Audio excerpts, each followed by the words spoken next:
The RAD podcast is intended for a mature audience. Listener discretion is advised.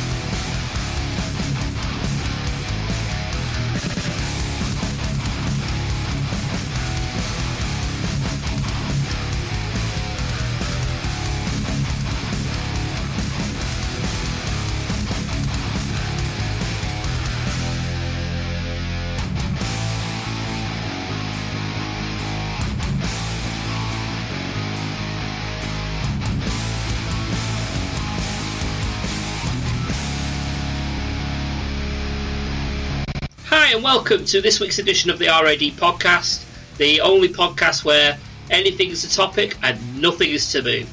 Joining me this week we have the lost one himself. He's got lost again. It's Adam Cox. Yeah.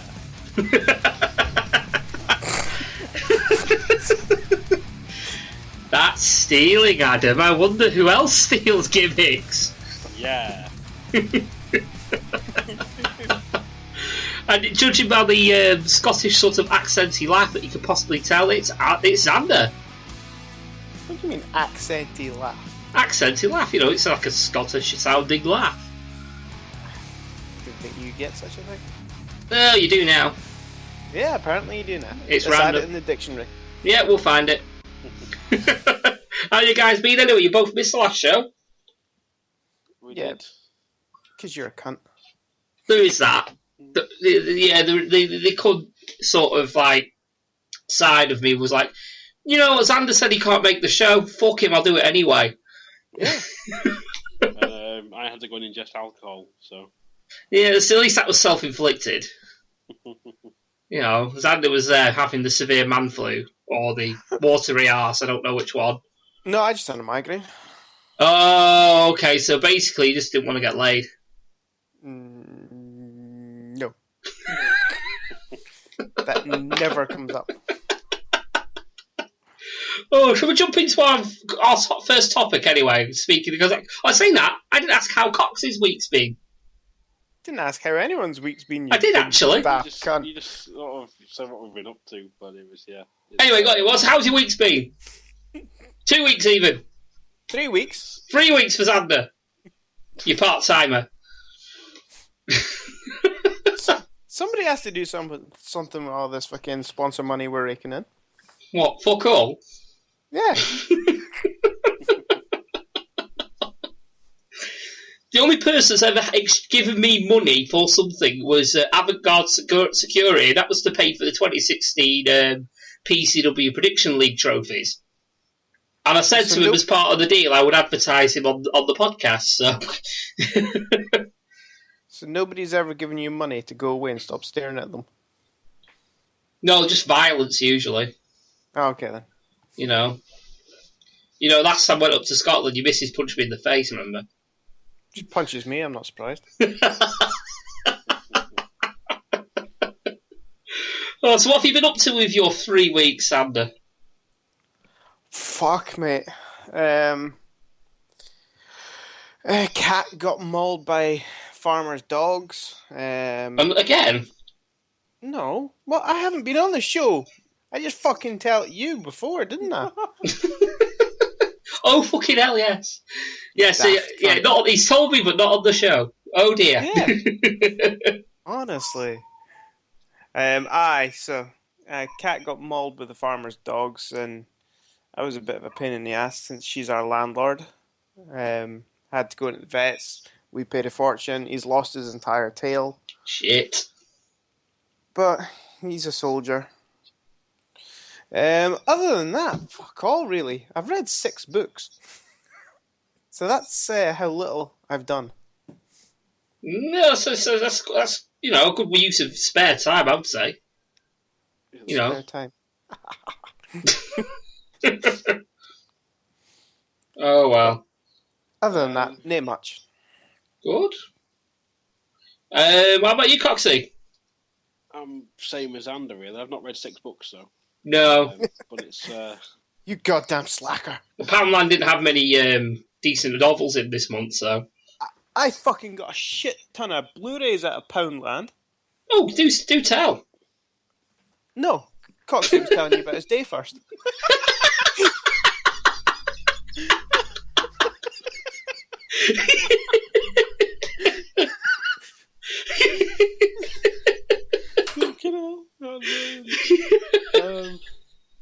So yeah, it was my brother's birthday on Friday on St. Patrick's Day, so I went out for that.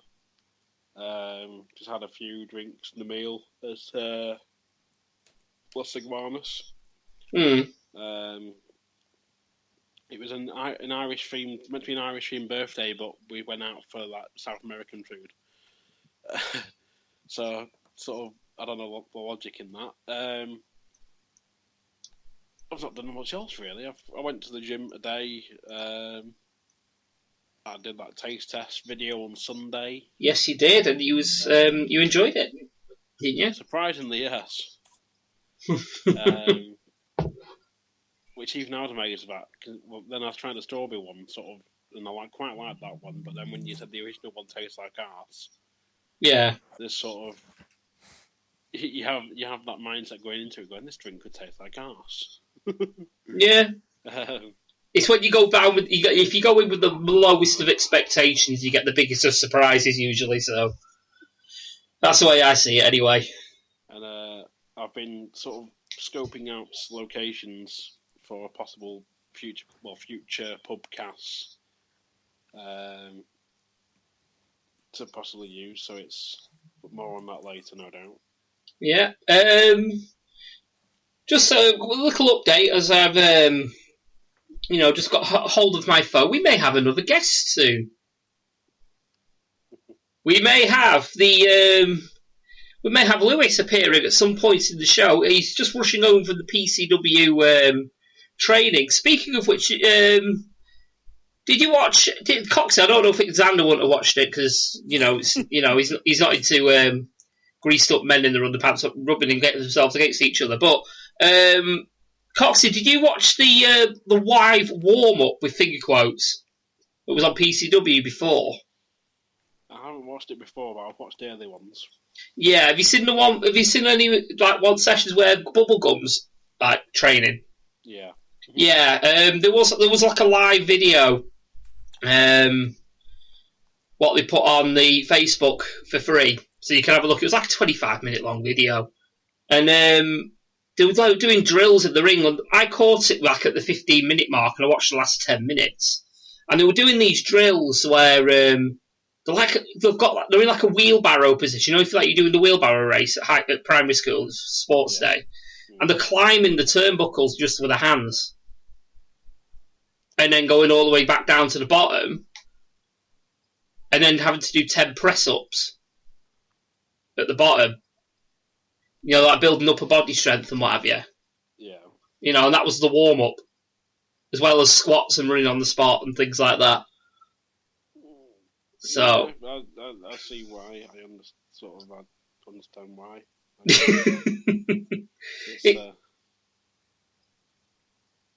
It's a necessity at the end of the day, really. It's in wrestling, you need it for both the appearance and for the physical side of things, if anything. Yeah. But I did once. There's an old video I think they put up where it's like they've all stood in a circle doing chopping each other, and it's sort of stood next to someone you chop the person you left or something like that. Oh yeah. And I can't remember who it was. One of the girls, I mean, from the first group, chops the guy, and he literally stands there and just shouts "fucking slag" and chops the guy next to him. As you do, you know.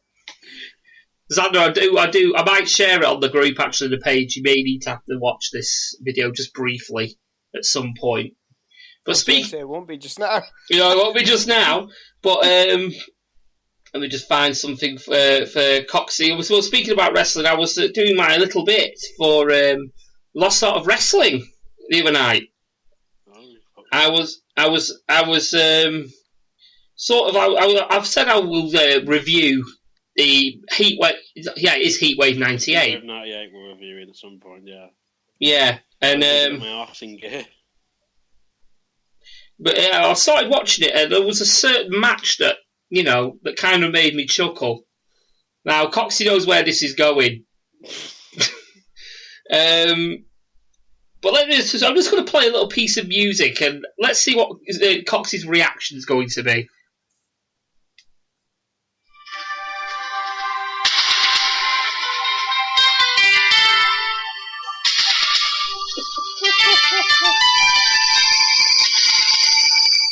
If anything, you should have just really jumped in at the I'll be ready bit. It's pretty much at the beginning, so I just left it.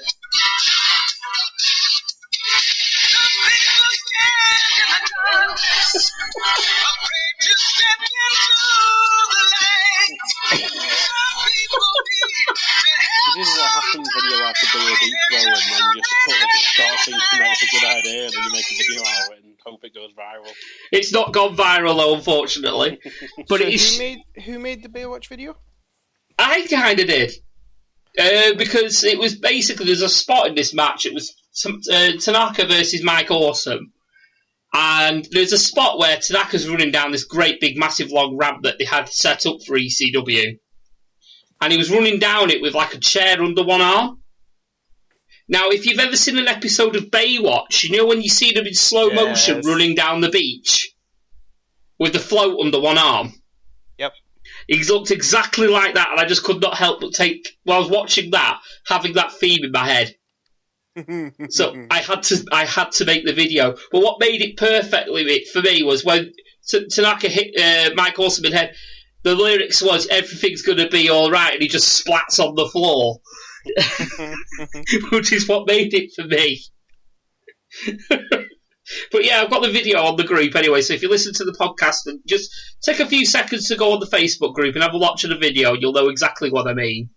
It's juvenile, but I found it absolutely hilarious at the time. So, yeah, I'm also, because that could be the new Hat Guy theme music, I think.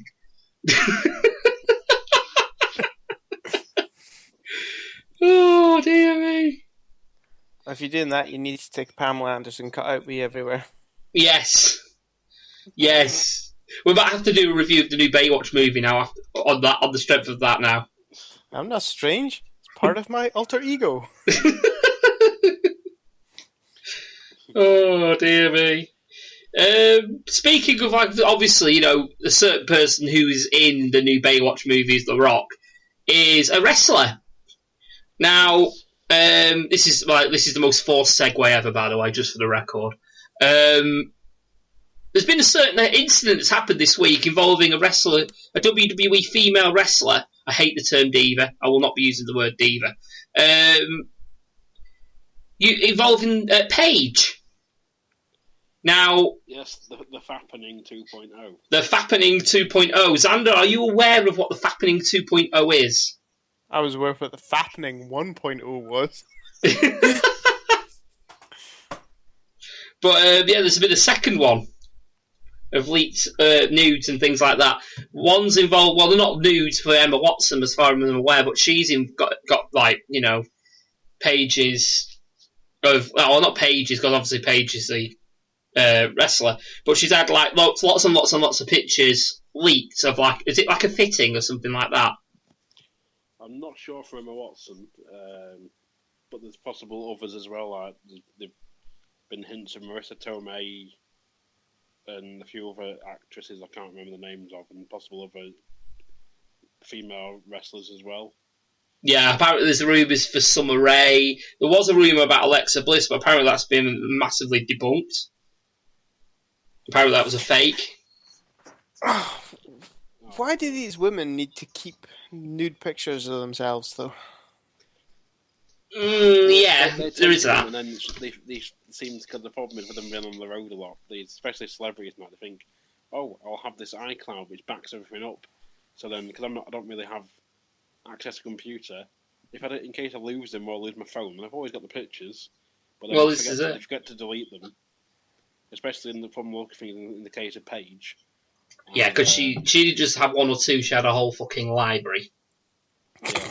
Yeah. She had. I'm not being funny, but she had enough videos there to start her own genre on Pornhub. Give it a week, mate, and it will be. I know it will be, and I know I'm talking in jest about Paige, but I mean, in a way, it's I can understand why would you have all these potentially damaging material, especially when you're in the public eye as much as someone like Paige is.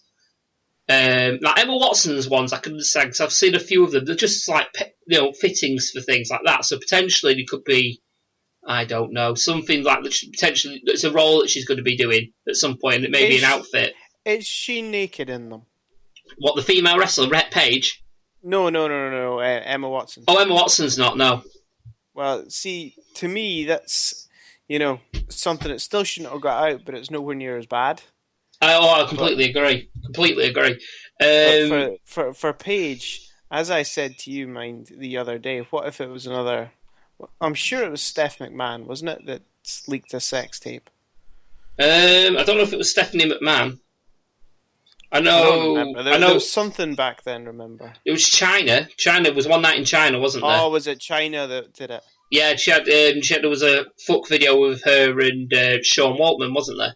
Yes. Otherwise known as X-Pac. Yeah.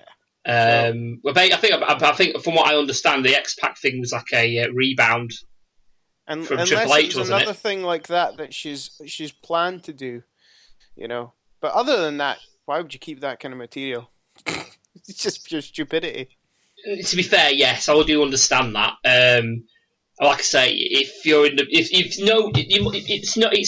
it's happened before. Hacks happen. People know they happen. It's the digital age. If you store something, on anything, and you connect it to the internet, there's always the possibility of it being hacked in one way or another. Whether you click on a dodgy link or someone, professionally manages to get in. So for someone like Paige, it probably isn't the best idea to have this sort of material hanging about. I'm not saying don't do it and then send it off and then delete the footage on your end, if that makes sense. I'm not, there's lots of people out there that do it. It's a common thing nowadays. It's not a common thing, but it's more. What's the word I'm looking for? More accepted. Well, for you to send dick pics. Yeah. But people do. Accepted, kind of, I suppose. Maybe down there with you. Well, we are in, the gay capital of North. I suppose it's all about the dick, isn't it? But again, to play devil's advocate, if she wanted to have all this of her on her personal cloud, you can say things get hacked, but I'm sorry, if it's Dropbox or was it iTunes or whatever? It was iCloud, wasn't it? Well, iCloud, whatever. Their security needs to be tighter. And the thing is, people have been saying it for years, their security needs to be tighter. This is it. Well, if that's the case, won't you just get rid of it? That's the argument that I've got. Just get rid of it. They can't. They make so much money off it because they give, so many gig away free. But if you need all this extra space, you can pay this amount extra every month. No, what about people like Paige or Emma Watson or whoever celebrities have got nudes?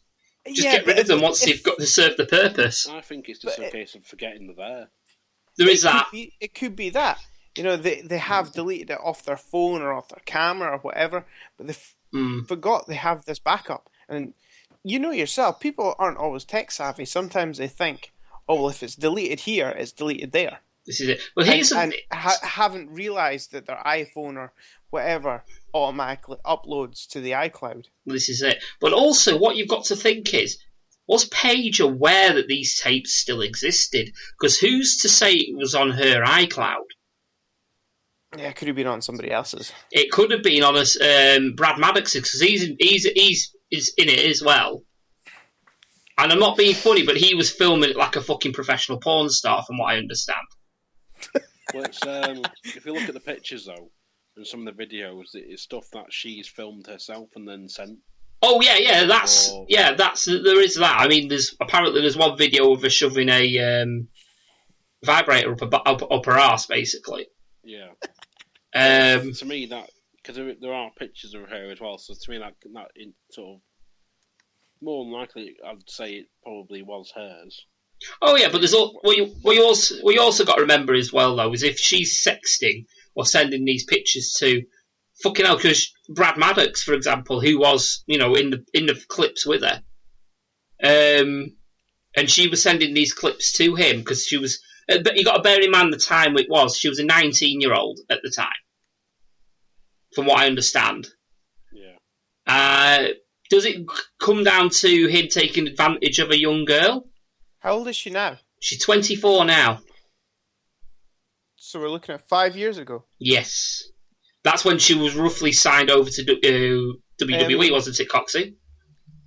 Roughly, I believe, yeah. They were taken around the time she was the Divas champ at some point. From looking at the NXT champion. Yeah.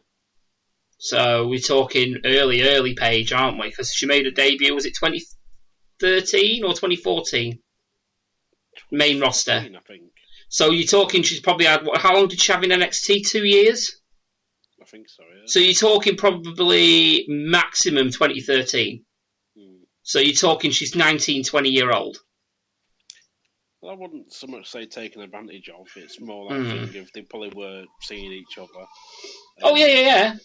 It's that thing of either like you never know because you don't know what goes on behind closed doors, and it's down to sort of her sexuality and her kinks, things like that. And there's no fucking dispute on that. I mean, they're obviously consenting.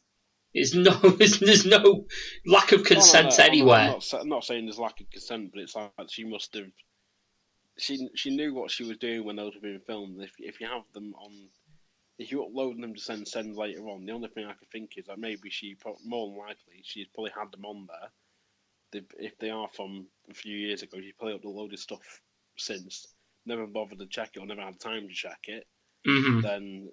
Like when they did the first Fappening, the guy basically was using, he was making up like fake, like legit looking Apple emails saying like asking for the details. So he'd get their email and password, and then he'd log into their iCloud and he'd get all their pictures that way. Mm-hmm. So it's. So we're saying this is roughly 5 years ago, yeah?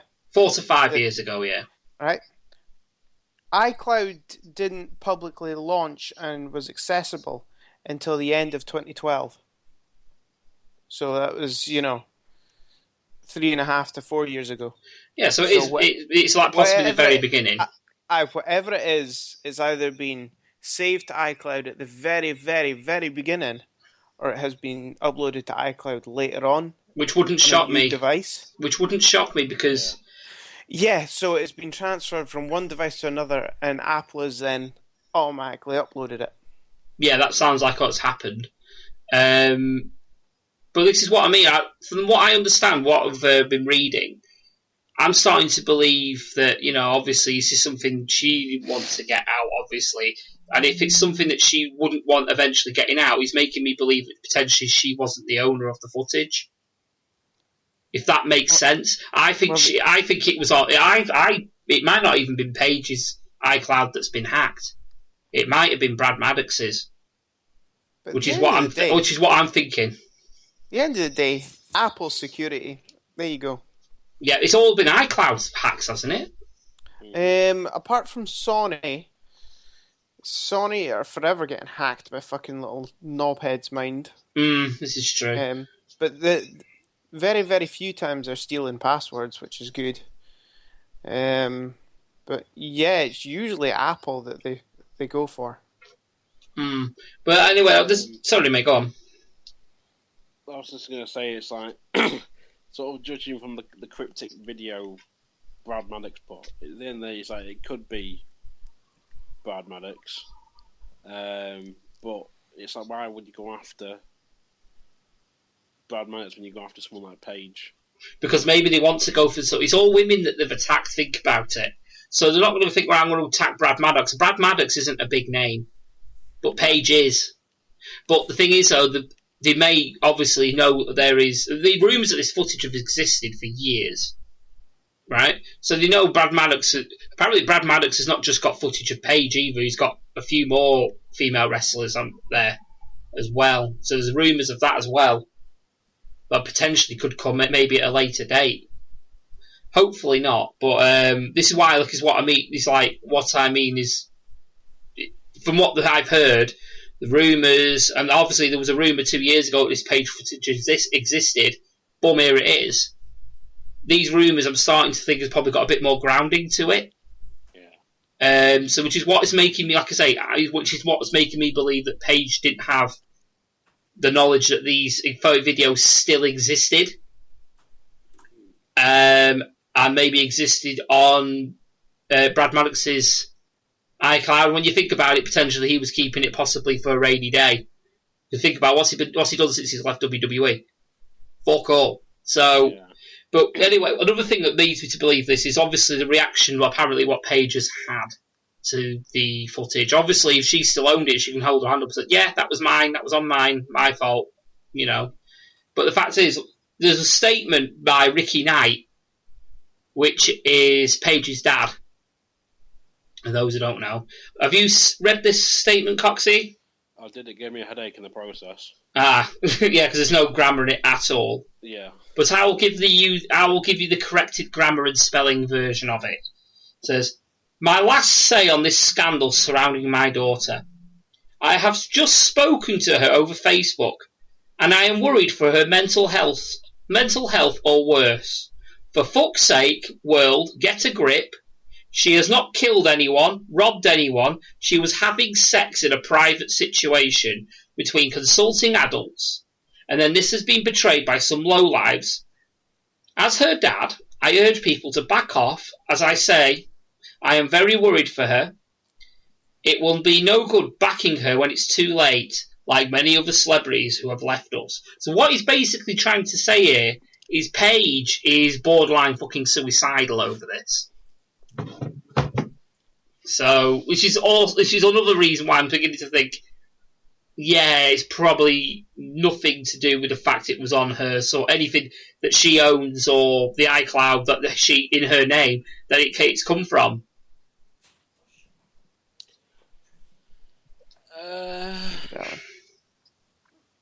You're welcome, darling.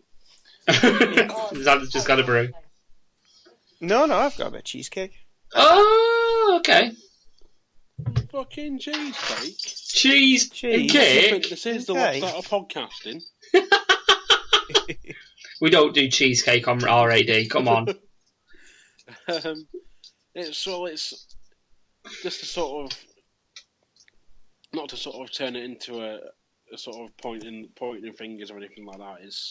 It's come out from somewhere we don't know where, and evidently it's causing major distress, possibly for some, from what we're hearing from the parents. Well, this is it. This is the exact Sorry, mate, go on. Well, it was noted sort of like Saraya, like Paige's mum, sent out a tweet saying like IP addresses have been taken, something else, police have been notified, and we got a name or something like that possibly, and then she later deleted it. Not sure why. I was trying to find it now. It's when it loads, because someone did get a screen print of it, like Lad Bible or something, but then apparently she later deleted it. Well, if the idea was they were going to give distress to somebody, most likely it would have been Paige. It's obviously mission successful, isn't it? Because I'm not being funny. Say, for example, I had a load of pictures of me doing windmills, or footage of me doing a windmill. I wouldn't want the whole of Blackpool, or in fact the whole of anywhere, to see me doing a windmill in public, in private. Stop sending it to me then. Well, is it on your iCloud? No. Oh, that's alright, I'm safe then. No, I just put it up myself. Next thing you know, you just see it on just a new version of Meat Spin, it's just me. But, yeah, I do feel a little bit sorry for her. I mean, like I say, this sort of thing. And although I'm not approving of it. I think if you do it and you save it, it's a fucking stupid thing. Unless you want that exposure, that's a different matter altogether. But people do this sort of thing. They do send people like pictures and texts and short video clips and things like that. I think it is the norm nowadays. And if you ask 95, well, that's maybe 95%, 75% of blokes, I would say, have said something along the lines. Maybe not a picture, perhaps, but they've sent a naughty text or something like that. Mm-hmm. You know, I've done it. Naughty text and then having sex is two very different things. Well, I'll be honest, I've done both, but the thing of the matter is... What, you've sent videos of you having sex to people? No, I don't do videos, matey. I don't want to break people's devices. That's what I'm saying. The culture that we live in, though. In case they watch it in 3D, Xander. Yeah, this is it.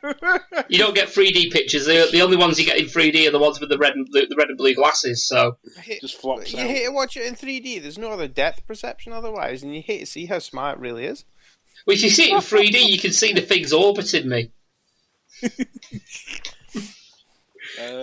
But yeah, it's at the end of the day, if you're in sort of a public spotlight, you really sort of take a step back and think, right, I'm taking these pictures. I need to check that my iCloud is off. Yes. If I'm using a device that isn't connected to the internet. Yes. And then delete the pictures afterward and make sure there is no trace of them anywhere. Disposable camera, for fuck's sake, or something. Well, disposable camera and then post them. And then burn them. Then you can't post them. You have to post them, don't you? Yeah. Literally pigeon them to someone. You got a pornographic pigeon. Yeah. Thank you, darling. You know. Oh god, that's what Xander says when he sends a naughty picture. What? Thank you, darling. No, that's what I say when I get a cup of tea. But what was I going to say now? Completely fucking arsed. But I think you've hit the nail on the head there, Coxie. Actually, I'm brutally honest. Because if you're in a public eye, you've obviously got an image to maintain. Or, for example, in the WWE, your market's for children as well as it is for adults. You know, you can't be thinking, you know, this pornographic images here, there, and everywhere. It comes down to that thing though as well. If you're an actor or actress, surely you've got to sign some sort of disclosure agreement when you get your script, or whatever, saying I will not leak this script or I will not share this script with anyone because this is my script or whatever. You got it's watermarked with your name on it, shit like that. Mm-hmm. So surely it should be that same sort of thought process should be in the mind going, well, if that happened, if a script gets out. And it was mine, and I'm getting shit for it. So what happened if these pictures got out? This is it. But then people just seem to forget about it and move on. It's just like, oh well, my pictures are out now. Fuck it, who cares? Well, this is it now. It's a case of damage limitation now, isn't it? I think the best thing that she can do is go, look, hands up, and go, look, shit's out there. There's other celebrities who've done videos, porn videos. Look at Sean Waltman. Bring up Sean Waltman. His cock and balls are all over a video, yet he comes out and he's part of DX and he's in the Hall of Fame. Yeah. You know what I mean? So it is... Oh. At the end of the day, it's getting actually blown out a bit more of proportion than what it should. I mean, grown-ass adults, people have sex. I mean, come on. Yeah, this is it. People have sex, all the time. Maybe We're not me, but we do. 5-year-old kids running around, oh, guess who he just kissed? What, you don't? But, yeah, you're right, though. You are right. We're all adults now, aren't we? It's like, these things happen. We know they happen. Paige is a female. She's adult of adult age. Of course she's going to have sex with people. Now, have you heard about the reaction Del Rio had? No. Apparently he had a tweet that went up and got deleted, which basically was in Spanish. And apparently it went up to begin with to say, I want my ring back, bitch, in Spanish, and then got deleted. Ooh. So I can't say, I don't think he's too happy about this. And I don't like Is that her fiance? Yes. Well, at the end of the day, he's engaged to someone that, he's aware that has had sexual experiences before. Grow the fuck up. The thing is, though, did she tell him about these videos? Who cares? They weren't together at the time. You think sort of it would have been like the way it is, like a locker room environment. You think sort of everyone would know everyone, and everyone would have their sort of. You think it'd be sort of quite close knit, whereas it's sort of this pulls the curtain back a bit and shows like it's not really as close knit, but it's like one of the videos that seems to show them going at it in a locker room somewhere. Yeah. At some point. I mean, you got to think about it as well. You got good-looking women travelling 300 days a year with good-looking blokes, and you don't expect them to fuck. Yeah. You know what I mean? I know. Yeah. And if people are outraged by it, especially if men are outraged by it, it's just like, yeah, you're probably thinking of the exact same thing anyway. Why are you outraged? You're probably just thinking, that Brad Maddox is one lucky motherfucker. and Xavier Woods. And Xavier Woods, I've seen. I know I shouldn't be taking the piss really too much.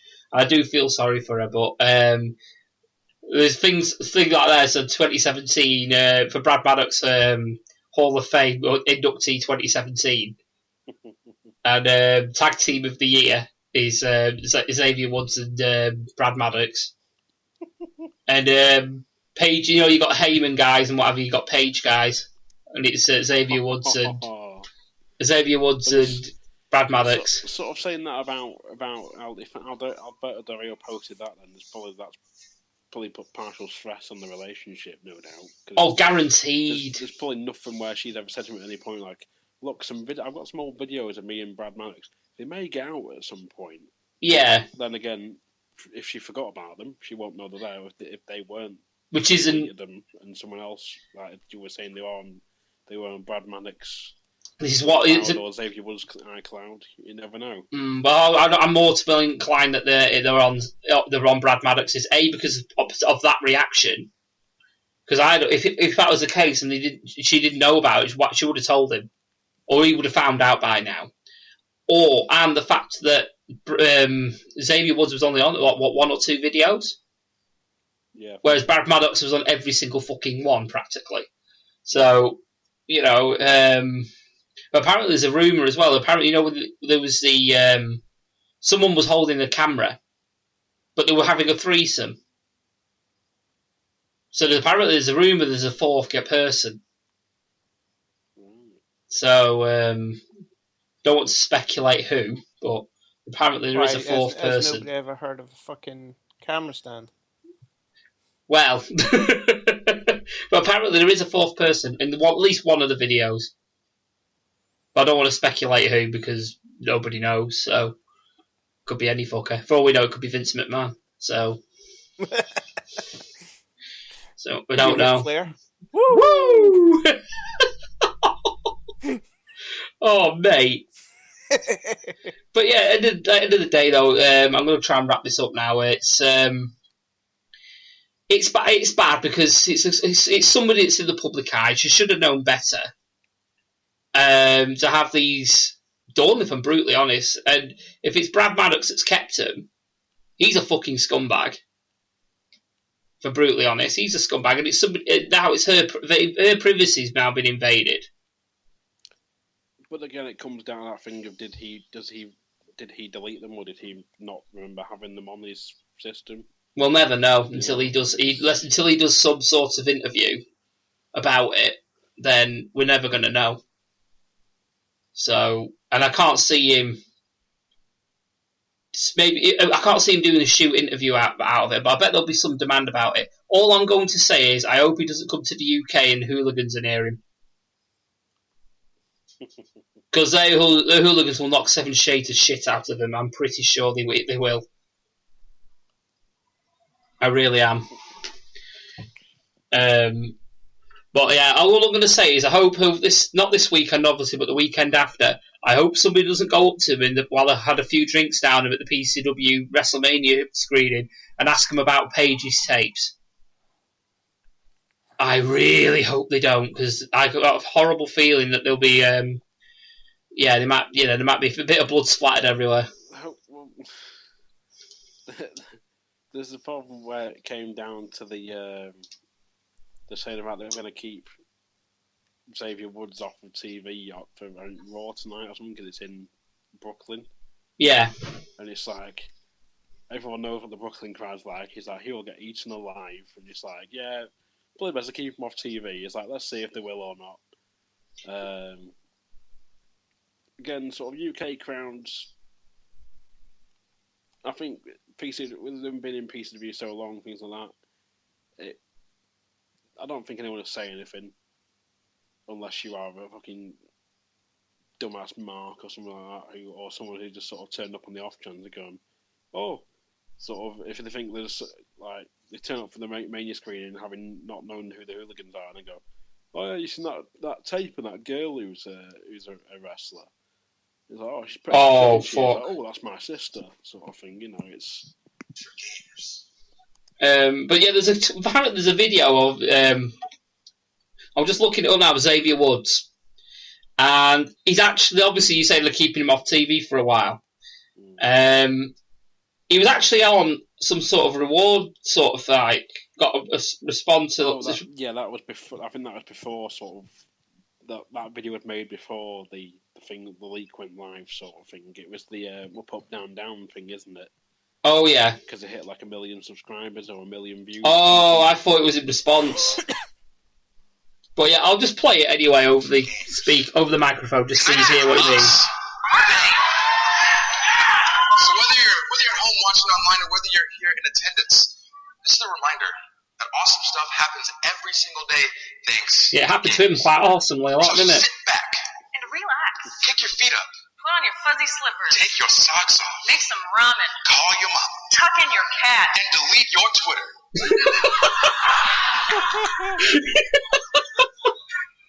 Do you think he actually called his mum at the same time? Hi, Mum! I'm just fucking Paige! Let me just delete my Twitter! Oh my god. Oh, but yeah, I do feel sorry for Paige. I wouldn't want my cock all over the internet. So stop slapping your PC with it then. I told you to stop. Yeah, the last time he tweeted was the 18th of March, and that would say we've reached 1 million subscribers on Up Down, which is like the YouTube channel for gaming or something. Yeah, it says 2 days ago. So I'm not being funny, but it brings a whole new meaning to the title of that show, doesn't it? So you want to know what I picked up in Poundland? Yeah, let's move off this. Yes, go for it. Our Poundland's usually really good for Blu-rays. I picked up Smurfs 2 in 3D. Smurfs 2? Yeah. Fucking hell. That's relatively recent, isn't it? Yeah.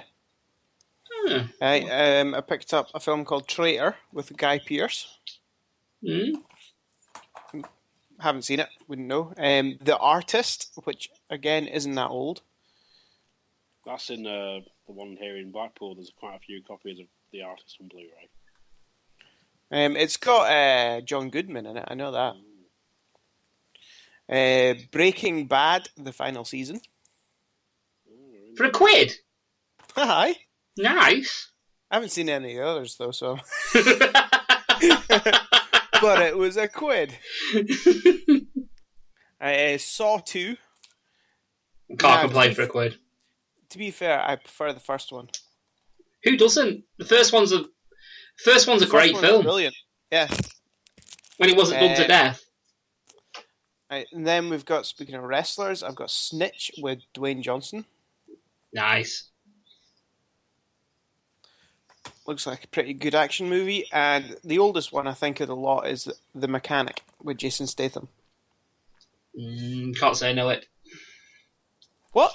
I can't say I know it. Really? It's pretty good, actually. He plays a hitman in it. Yeah, it's a remake of a Charles Bronson film. Yes. Right, I'll have to look it up because that's illegal. That's wrong. I need to look that up. Bronson's mustache.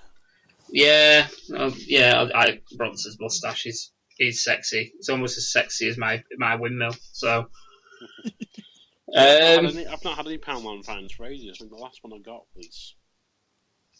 I can't even remember. I've not even been to Poundland. Our Poundland has fucking tons of Blu-rays a lot of the time. How many Poundlands have we actually got in Blackpool? I mean, we've got a Poundland literally 1 minute walk away from another Poundland in Blackpool. 4. I hate to travel about an hour to get to mine. Was it 4? There's the one near me, Squires Gate. Oh, yes. The one next to Asda. Yes. In Cherry Tree, and then there's 2 in town. Of course, yeah. So there is 4, but then you've also got Pound World as well. So yeah, it's crazy how many pound shops we've got. Plus, you got the old knockoff ones. I mean, I stumbled across another pound shop up off just behind the Claremont Hotel the other day. So there's a little dodgy one down there. So I might actually, just dive in there one day, see what they've got. I found 3 more that I got from them. Oh, put away. We still have Poundland DVDs. I like it. August Osage Country. Oh yeah. I haven't seen it. How do you know that, but you don't know the mechanic? Chasing Mavericks with Gerard Butler. No. Surfing movie by the looks of it. And Side Effects. No. It's got Jude Law in it. I've only ever seen 2 films with Jude Law in it. One of them was Enemy at the Gates, and that's a fucking cracking film. It is. So, I think the other one was Closer, and that was fucking shit. What about that fucking Spielberg movie, the one with a little robot? Oh, what's it called? Wall-E? No, the one with the boy robot from the Bruce Willis movie. Fucking don't know. AI, that's the one. Thank you. Not seen it. Not seen AI? No. Hey, watch it and you'll realise that your life is meaningless. You need a teddy. I was in the Poundland. I went in Poundland today in both of them, the ones in town. There was nothing in, but I went in on Friday or Saturday. I think it could have been Thursday actually. And there was they had like a Tintin box set of like Tintin the animated series. Nice. It was 5 discs for £1. Oh, mate.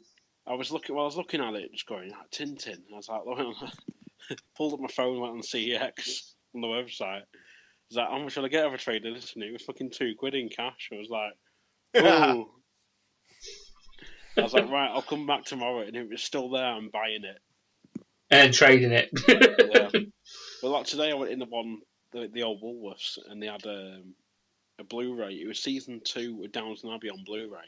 Fucking hell. And I was like, season for £1 on Blu-ray. I was like, that can't be right. But so I went and see. I could look at it. It's like trade-in value 40p. We sell for £2. I was like, for fuck's sake. Well, CX are awful with some of the trade-ins. I mean, I remember it's paid off me once. I had the American Dad all as like individual seasons, and it was when I think HMV was selling like seasons 1 to 8 for like £25 or something, or seasons 1 to 7, something like that. Yeah. So I went and traded all mine in. I had up to like that same season, or possibly season 6 or something. I traded them in at CX, got £28 for them, and went to HMV and bought the box set for £25. Nice. Nice. So I just made £3. That's how it's done, though, isn't it? I mean, at the same time, though, they do offer you fucking peanuts for quality things. The one standout example that I have was is Conker's Live and Reloaded for the original Xbox. And you're a dick. Yeah, it's I've not sold it. No, but you should never have went in with. It was just out of curiosity. I just thought I'll go in and see what they offer, because I know for a fact it's a relatively rare game. And if you don't know what it is, it's basically a remake of Conker's Bad Fur Day on the N64. But we obviously upped graphics, and it's got a multiplayer aspect, which is it's like Medal of Honor, but with teddies. And it was fucking brilliant. It was absolutely brilliant. But I went in and they offered me 50p for this game. So I had a look for, you know what, fuck it, I'll just have a look and see what they have online, see how much they're selling it for. 65 quid. And they offered me 50p for it, and I thought, you can get fucked. Yeah. I've got the 2 Discworld games on the original PlayStation, and the pair of them go for 45 to 50 quid each, used in bad condition. You know me, mine are in excellent condition. Yeah, you look after your shit. I would never take mine in there. I know, they do, when you go in there with a game, they do, and you go to trade in, they do drop your trousers. They really do, they drop your trousers. Bend you over that counter and just say, how deep do you want it? They really do. Well, it's like I was in HMV today and I saw they had a Steelbook special edition, like collector's box thing of Breaking Bad. And it's if you're a pure HMV member, you can get it for 15 quid. It has every season, plus an extra, for some reason, an extra season 1. I have no idea why. HMV just wants rid of it. Yeah. But it's if you're a pure HMV member, it's 15 quid. If you're not, it's 30 quid.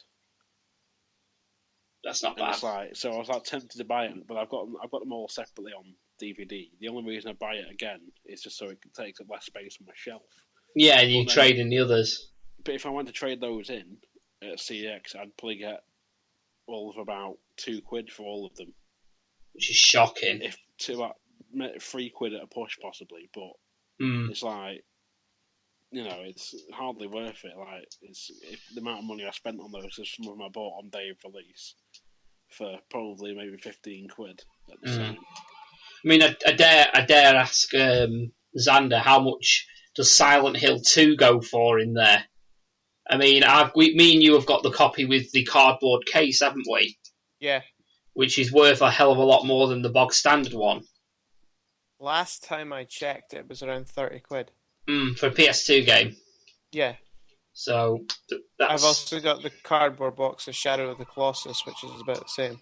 Nice. That's a game I've never played, and I do need to play it. You should, actually. I've got the HD remaster for the PS3 as well. It's really worth a play. I'll have to find it and give it a whirl. I mean, you should be fucking playing Dragon Age Inquisition.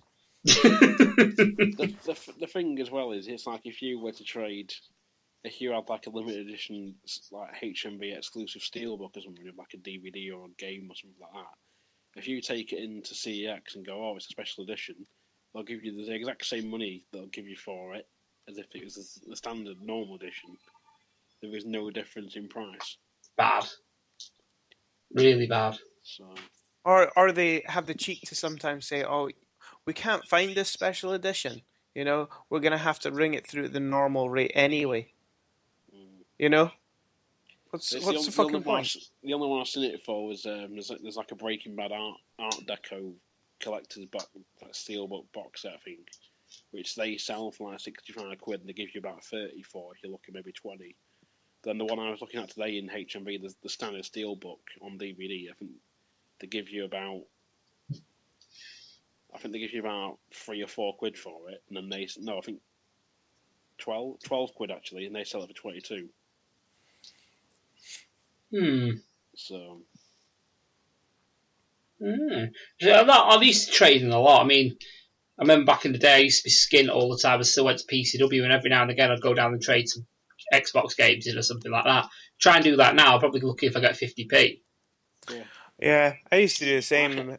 I had a film. What was it called? It was some like horror film with a bloody Mexican wrestler in it. Oh yeah. It was called WrestleManiac or something like that. No, it is. It's on IMDb somewhere.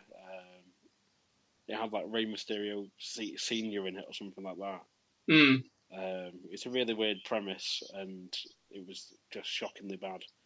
I went to trade it in at CEX, and the guy scanning them all through gets to the bottom of it. He's like looking, going, "Oh, this one's a bit of a weird one." Scans it when it goes, taps on the computer. He goes, "But you get nothing for that one, mate. So what do you want to do? Do you want to keep hold of it, or do you just want to trade it in?" I was like, "I get nothing." He's like, "Yeah, you get nothing for it. We don't have it on the system, so you get nothing for it." I was like, So I said, fuck it, I might as well just keep it. No, I think I still got rid of it later on anyway. Yeah, I tend to keep my shit now because I know for a fact if I get rid of it, it's worth fuck all. I might have to wait 10 years before it actually becomes worth something again. I mean, all my PS1 stuff's starting to go up in price again. PS1 stuff's going crazy at the moment. This is it. So, whenever I find PlayStation 1 games in charity shop, I snatch them up. I picked up 3 the other day. Final Doom, the original Formula 1, and a game called Tunnel B1. Tunnel B1's supposed to be... It's a rail shooter, isn't it? I don't know. Yeah, it's a rail shooter. I think you need a light gun for it, because it used to be in the arcade as well. Tunnel B1. I think I've got 2 copies of the original, the first F1 game. The one where you can drive as Nigel Mansell in the McLaren. Is it that one? Yeah, the original one, yeah. Yeah, so you got like Simtex and 40s on it and what have you. Yeah, I remember coming third in the World Championship on the hardest difficulty with Roberto Moreno in a 40. It was fun. Did it on the PS3. I just pick up games for every system I own and sometimes ones I don't own. And I see them at half decent price. At the minute, I'm a pauper though, mate. So if I see a game, I think I wish I could have it and walk off. Oh, but it depends on price. Up here, the charity shops are dumb. They're selling PlayStation 1 games for fucking 50p and stuff like that. I'm not being funny. For 50p, I'd even pick up a FIFA game for the PS1, just for being a completionist. 50p. I was picking up PSP games for fucking £1.50. But I was just going to say about FIFA games. I've actually got a really funky version of FIFA 2001, and it still works to this day. Where if you scratch the surface of the disc, on the top with your fingernail, it's a scratch and sniff disc. You can actually smell cut grass. It actually works. You can still smell cut grass on it. FIFA, I think it's FIFA 2000, or it could be FIFA 99. I don't remember. One of them for the PlayStation 1's worth a fair bit of money. I'd love to know. I would love to know. Something else I've seen in Poundland recently as well. They're probably worth fuck all nowadays. It's UMDs. Oh yeah, I've seen them. Yeah. They're everywhere at the moment. UMDs are worthless at the moment, but you never know in the future. I mean, PSP games are pretty worthless at the moment. Do you know what I saw in town the other week? And I can't. You'll know where it is, Coxie. Do you know where the old Ann Summers used to be? Yes. Do you know there's a shop next door to it that used to be a pound shop, but it isn't a pound shop? It's called something like pound store, isn't it? Pound store, yeah. Well, if you go in there and you look around close enough, you'll find that they've got a rack of like DVDs sort of thing. The top shelf is porn. I shit you not, it is porn. Right? If you go below that, they are still selling HD DVDs. I've still got an HD DVD player. Yeah. I use that as a disc drive for my PC. But yeah, they're selling them in there. HD DVDs. If you can ever find yourself the Xbox One like I've got, they're so versatile. It's just a normal drive when you plug it into anything. So you can plug it into your laptop if you needed another drive. Oh yeah. Problem is though, therefore, with HD DVDs, like you could probably buy them for how much they kind of selling them for. Take them to CEX and they'll give you £1 for them, or 10p or something, or like so you wouldn't make a profit back on them. No, it'd be like they say the HD DVD is the modern Betamax, isn't it? Yeah. So. Yeah, I've only got one UMD in my collection, and it's Ghost in the Shell. Nice. I'd keep all that. I've actually just sold my PSP. So why? Because I wasn't using it, and I was wanting to flash it, and I couldn't be arsed. So. Oh mate, I could have fucking sent you the flash stuff for it. I've still got it all in mine because I've got 2 of them. One's flashed and one's not. Oh, maybe in the future, if I pick another one up cheap, I'll do it. But, did you sell your games with it? Yes, I did. Sold it all. Dick. So. Could have said. See, the other thing I don't get is like See the CEX we have in town. They were selling a SNES by itself. I don't believe it had like any thingies or anything. No. Cables. Probably had cables, but it didn't. I don't think it had a pad. Controller. A pad, yeah. It didn't say no. Say no pad, but it may have. So it may have had like one pad. When did? But just on the side note, before you go on to that. Since when did game controllers become controllers and stop being pads? Xbox 360. Pass. Yeah. Xbox 360 because they wanted to appeal to all these little kids that wanted to play games. Sorry, Coxie. Anyway, you go. I want to play Call of Duty. Yeah, they had so they had like the SNES for like I think on its own £75. Yeah. Followed by sort of next to it they had a copy of the Mario All Stars. Not Mario. Yeah, was it Mario All Stars? We got like 4 games in one. Oh yeah. They had that next to it, which is £28 by itself. Okay. So if you wanted to buy a SNES again, which I was sort of slightly tempted to think, I'd love a SNES again. It's sort of, I'd probably get all about 3 games out of it, like forking out for like £300-400. But how much were they selling the pads? I think they were selling it wasn't an original SNES pad. I think it was like a GameCube or a Wii one. I don't know if it still fit on a SNES. No, it would have clipped into the. I think it would have clipped into the Wii remote via a cable, and it would have been like that. Top tip if you want to play SNES games, though, go on eBay and find a USB controller shaped like a SNES pad, and then acquire a emulator and ROMs via legitimate means, and just do that. Remember, people, we are not endorsing downloading of illegal ROMs. You have to own the game first. Yeah, you know what I'm saying? Yeah, just don't tell any cunt.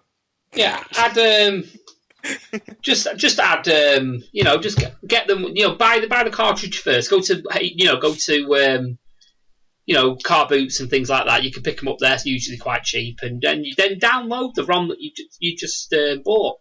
So. That's the legal way of doing it, and that's the way we've got to say that you got to do it. Yeah, do not copy anything that I do and have thousands and thousands of ROMs. Of course, I own all these games. Yeah. We own all of them. I do actually have some Poundland fans from last week. Oh, good man. I remember now. It's coming back to me now. It's all coming back to me. Well, there's well, I remember. Sorry, mate. If you guys find the original Gravity Rush HD for the PS4, pick it up. Okay? Even if it's like £20, pick it up. Why? Because they're not making any more of them, and there's only so many out there, and their prices are going apeshit at the moment. Right, I'll remember that. eBay fodder. Right, now. Sorry, Coxie. How do you know it's the original? Oh, because there is only one run of Gravity Rush HD. Because Gravity Rush was a Vita game, and the PS4 released the HD version of it when it sold really well on the Vita. And there is only one run of it, and now they've released Gravity Rush 2, and they're not planning to do another run. Right, I see.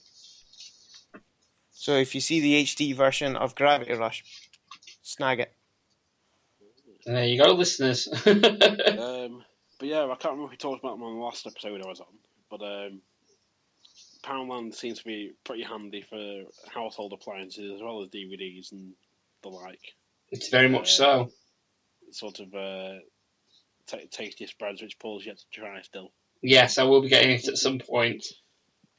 Don't you find their tools seem to break, though? They're awfully shit. Yeah. Oh, yeah, the shit. Yeah, don't get me wrong, but if you need a job doing desperately, you don't have that tool, there's a Poundland just around the corner like it is for me and for Coxie. It's fucking ideal. I don't know. I've picked up a pair of pliers and they've bent in seconds when I was using them. Yeah, and the screwdrivers aren't the cleverest, even though it says handy Andy. It's got handy Andy on the packaging. Yes, because that's an endorsement like Bob the Builder. I thought it's all Tommy Walsh's stuff. Oh, Tommy Walsh, yes, not handy Andy. Tommy Walsh. If it was handy, it would have worked. Yeah, it was. I went in and I was wandering through, and I thought, oh well, I'll see. One of the hours I've not been down much, or if I've been down it, I'd sort of glanced through it and. It's been on your way to the DVDs. Yeah, but I came across some mugs. Oh yes. And of course, there's two for Paul, which is the bad motherfucker Pulp Fiction. Yes. And I've got the second one, which is a Kill Bill Pussy Wagon mug. Oh. But not only that, I went in last week on Tuesday. Tuesday, and I found two more. Nice. These were in the Poundland nearest Pound World, which is sort of nearer the old Price Busters building. Yeah. Which probably means nothing to Xander at all, but No. and Gravity Rush Remastered on PS4 is £23.80 on Amazon at the moment. There you go. It was so. I went in the one nearest the old Price. Well, what is the old Price Busters, and I picked up a Sin City mug. Nice. And another Pulp Fiction mug, which is a Zed's Dead Baby mug. Nice. So I got home. My dad looks at me and goes, "What you want more mugs for?" I was like, £1. You should have just looked at him and just went, "Zed's dead, baby. Zed's dead." You should have done. I actually feel slightly disappointed in you, Coxie, that you didn't. It was one of them things. If I did say that, it was like I'd have just got looked at like I just sort of pissed on his chips. But it was just one of them things. It was like, well, a mug for £1 is like, I'm not saying no to that. No, you can't. You know, there's some coming like rugby ones in as well as some in the moment. Like, I don't know what they are, but yeah, we may need to. I may need to venture down and. I'm guessing they're sort of like cast-offs from HMV or something, where HMV's probably not sold them and then sort of sent them back to the supplier, and the supplier sold them onto Poundland. Yeah, I mean, I think I've got some Game of Thrones ones from Pound World, and there is a few slight defects in, like a bit of paint being a bit iffy here or there. But there's still official merchandise, and they still look the part. You know what I mean? Yeah, Pound World seems to do like the Breaking Bad and Simpsons mugs, and I think Family Guy as well, like around Christmas every year. Yeah. So but like I got my brother a Breaking Bad one for Christmas, and that seemed to go down well, and it's still thinking a decent mug. It's probably just like another cast off from HMV that they haven't sold. So this is it, I mean, obviously you've got. I mean, if you look in Poundland now, they're actually selling some stuff that you used to be able to get in loot crates. I mean, they've got watches in there that have actually got loot crate logos on them and things like that. So it is always worth it if you're going through town or wherever you are. Some shopping like estates and things like that on the outskirts of town or wherever you're doing your big shop. Just pop in and just have a walk round and see what you can find. It's fucking amazing what you can find. Yeah.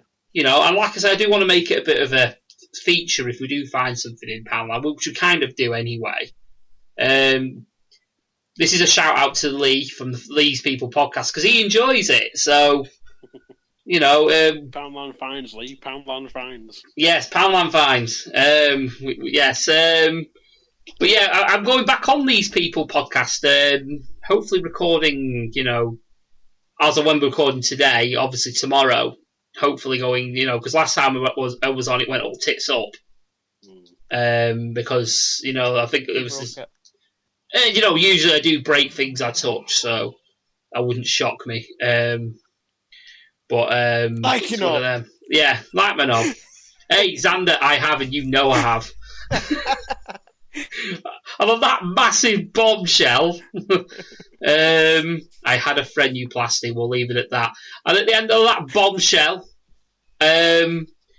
Well, we'll have a quick break. So, gentlemen, refill your beverages, and we will be right back after these short messages. Hey, this is Coxie, reminding you to check out the Lost Art of Podcasting. We cover reviews, interviews, listener topics, our own topics. We even take a general look at life and the world around us. So I'll find the Lost Art Podcasting on Spreaker, Stitcher, iTunes, even YouTube, and all of the good podcast places. Aye, don't forget to support the RAD podcast by visiting us on Facebook and liking the page. Also going on Twitter using the hashtag UKRAD podcast and at UKRAD podcast. You can find this podcast on Spreaker, Stitcher, YouTube, iTunes, and many other places that support podcasts. Don't forget to also support our friends at the Lost Art of Podcasting by visiting their page on Facebook. On Twitter, they are at Lost Art Podcast. And you can also find them on Spreaker, Stitcher, YouTube, and iTunes, as well as other good podcast providers. Don't forget you can also support the These People podcasts. They are a great little podcast that we have discovered recently. You can find them on iTunes and Spreaker, and you can visit their website at www.thesepeoplepodcast.com. And also don't forget to support the sponsor of the Preston City Wrestling Fan Prediction League, Avant-Garde Security. They specialise in home security, CCTV and gatehouse security. So if you feel like your house needs a bit of security beefing up, or you just want a bit of CCTV, or you're a business and you want some gatehouse security, or even door security, go to www.avant-guardsecurity.co.uk. That's www.avant-guardsecurity.co.uk. Now it's back to the RAD podcast. Boobs, indeed. Welcome back to the RAD podcast. Although that bombshell, welcome to the show, Lewis Ogden. Yo. Fresh from training and probably beaten the fuck up. About half of that's true. Yeah, you were doing. I saw some of the. Obviously, we talked about it earlier on the podcast, but we saw the drill. I saw the drills that you were doing, and yeah, I'm glad I didn't sign up. Mm-hmm.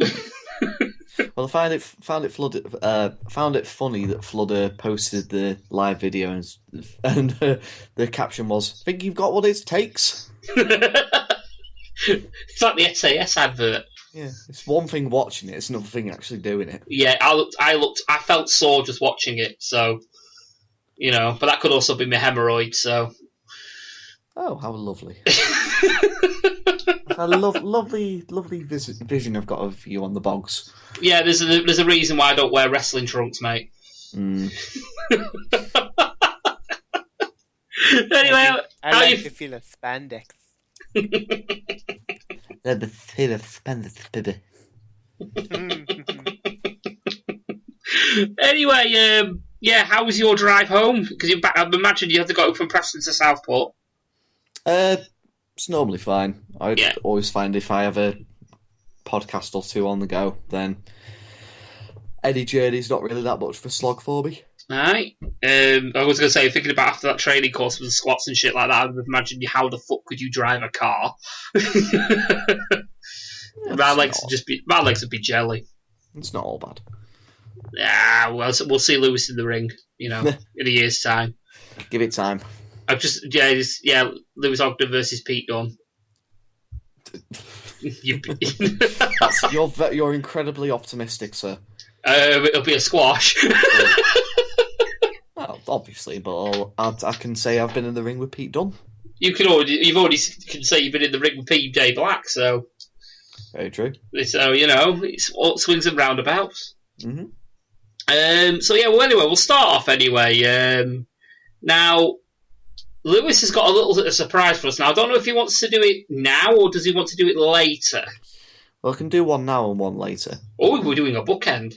Yeah. Yeah, why not then? So, yes, Lewis, why don't you explain what you have? Well, I always find it quite entertaining with Paul's Mega Malt tasties. And so we had a holy shit moment last week when I actually found a malt drink that I actually enjoyed. Mm. So I had a gander around my local home bargains that I've got in Southport, and I couldn't find anything. Don't know if I wasn't looking in the right place or not. But there was a home bargains that's just sort of like next to one of the car parks that obviously we have at the place that I work. So I had a look in there, and I actually found Mr. Malt. But yes! Unfortunately, there was only 3 flavours, and the flavours are the same 3 that you've tasted before, Paul. That's fine, but there's only ever been one reaction to them, and that was mine. So, well, that was true. Well, I was just thinking that all 3 of them, they're the same flavours. Maybe go for something a little bit different. So then I looked to the left of the Mega Malt, and what I found was it might not be as, I don't know the right word to say, it might not be as enthralling as Mega Malt, but I found Old Jamaican.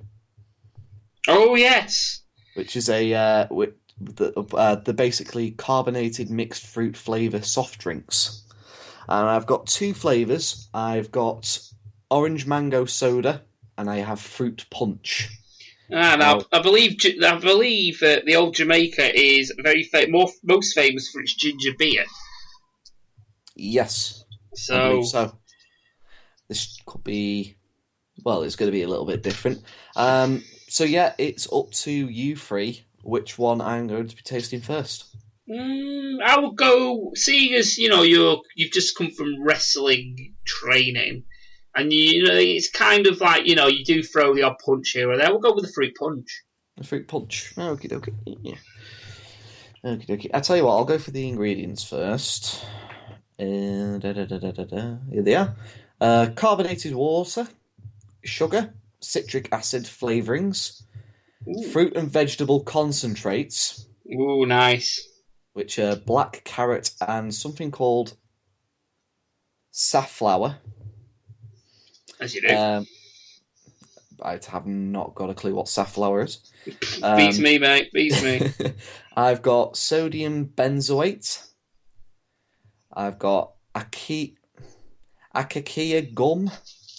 It just sounds what everyone needs for every growing lad. I've got wood rosins, and there's also vegetable oil, and then there's in brackets coconut. So potentially got coconut oil. So I'm going to crack it open. Oh, we can hear that. You can hear that. And I've got a glass with me, so I'm going to do the old prepared trick. He's prepared. I'm prepared.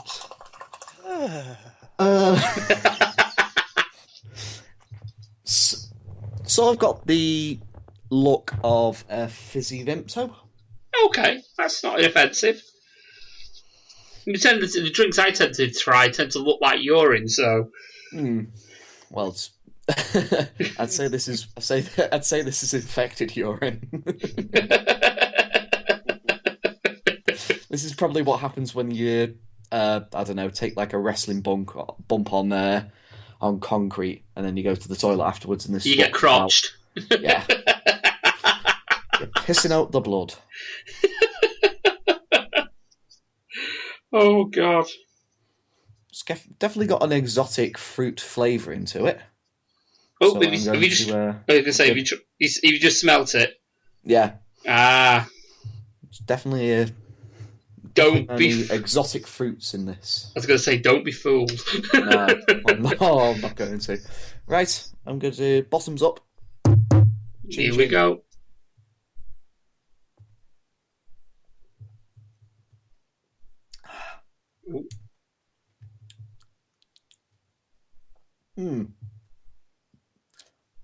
It's a bit weird. Sort of, it's a bit like sparkling water, but then the aftertaste is. Oh. Yeah, no. It's a bit gingery as well. Not in the way of gingery, it's just sort of like when you're washing your mouth out with soapy water. Sort of aftertaste that I'm getting. Not that I could say I've washed my mouth out with soapy water, but... No, but that is the saying. But imagine what it would be like if you wash your mouth out with soapy water. Yeah, that isn't that nice. No. No. At least I'm not like you were a couple of weeks ago with your lemon flash malt drink. Oh God, yeah, that wasn't nice. That was grim. I mean, I really actually. Well, the lemon one wasn't so bad. It was the apple one.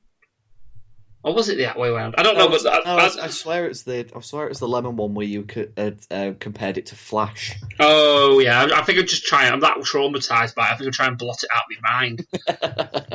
All those memories come flooding back. Yeah, it's like fucking Vietnam with malt. Yeah, that isn't particularly nice, but I'm gonna keep some around for later on. Yes, I know what he's gonna do. Yeah. Quite right. Some bravery will like it. Right, so anyway, we'll move. He hasn't done a Daz and sort of tried it off air and has gone, I just had a bit more. You see, you have professional sadists, and then you got Darren. I don't know if that's a good thing or a bad thing, if I'm brutally honest. Oh, God. But anyway, we've talked about the Fappening 2.0, and we've talked about Lewis's torture session. We've talked about a certain few Poundland fines that we've had. Shall we talk about... we'll start off with something a bit more light than, the Fappening and things like that. Did you say light or white? Light. Right, okay. A little bit lighter. I thought you were just being racist. Oh, no. I save that for the weekend. You do live in Blackpool. This is it. Clues in the name. Cue the lights.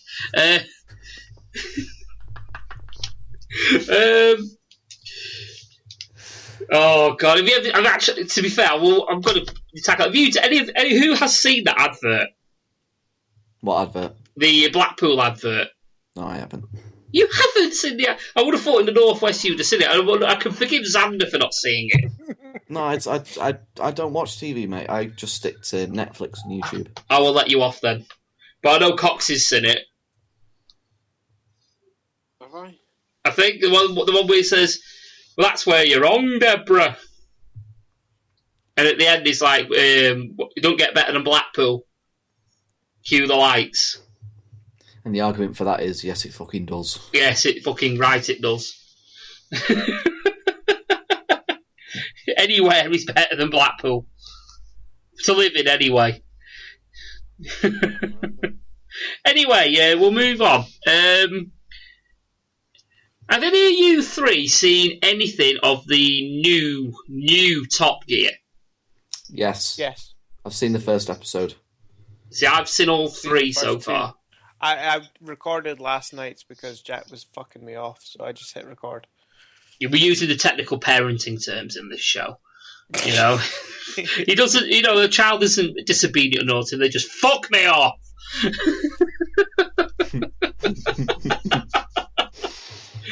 Oh dear me! Hello, is that social services? It's not like I got up and beat him now, was it? I just recorded the TV show instead of putting it on. No, you just picked up a log and threw it at him. He found it in the road. But yeah, what are your thoughts on the new Top Gear? Without Chris Evans, might I add. Million times better without Chris Evans. Yeah. No shit. Saying that, I honestly forget his name, and I'm not racist, but the black guy kind of annoys the crap out of me. He's the weakest. Really? I think he's the best out of the three. He's a typical little London knob to me. I like the fact that they give him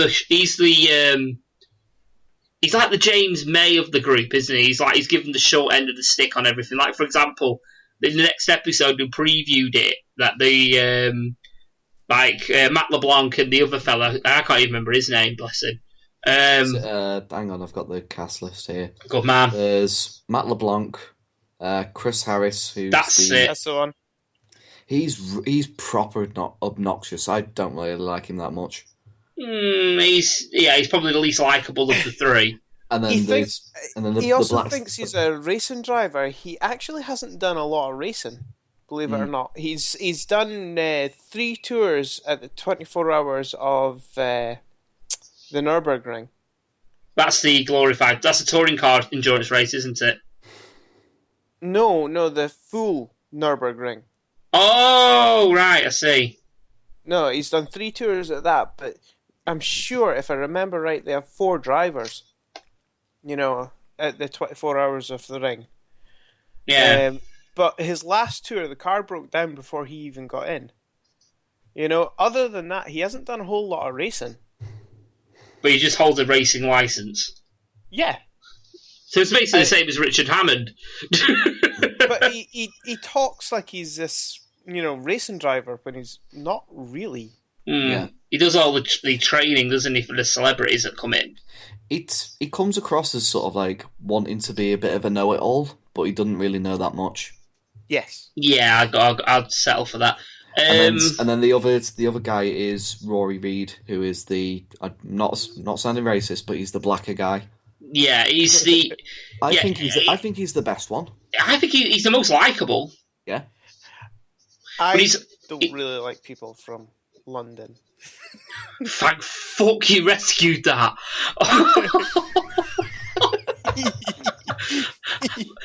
My heart pauses for you. My heart was in my arse when you said that.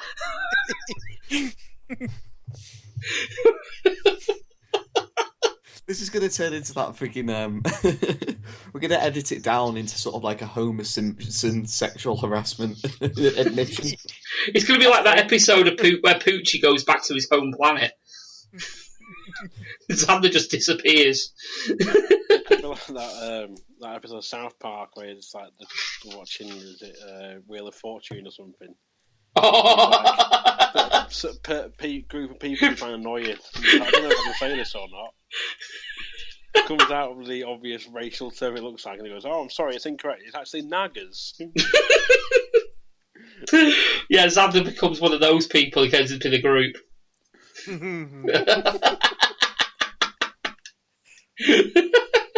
God. Oh God. But yeah, that fella, he's possibly the most likeable of the bunch, and I liken him to being like the James May of the new group because he gets the short end of the stick. And what I mean by that is, for example, in the next episode, they previewed it with like Matt LeBlanc's got like a supercar, Chris Harris has got a supercar, and the other guy gets a Renault Twingo. Yeah, but he's been banging on about driving a Twingo, though. Yeah, this is to be fair. That whole stick. That's the Dacia Sandero bit. Yeah, I was about to say it's like made with the Dacia Sandero. Yeah, this is true.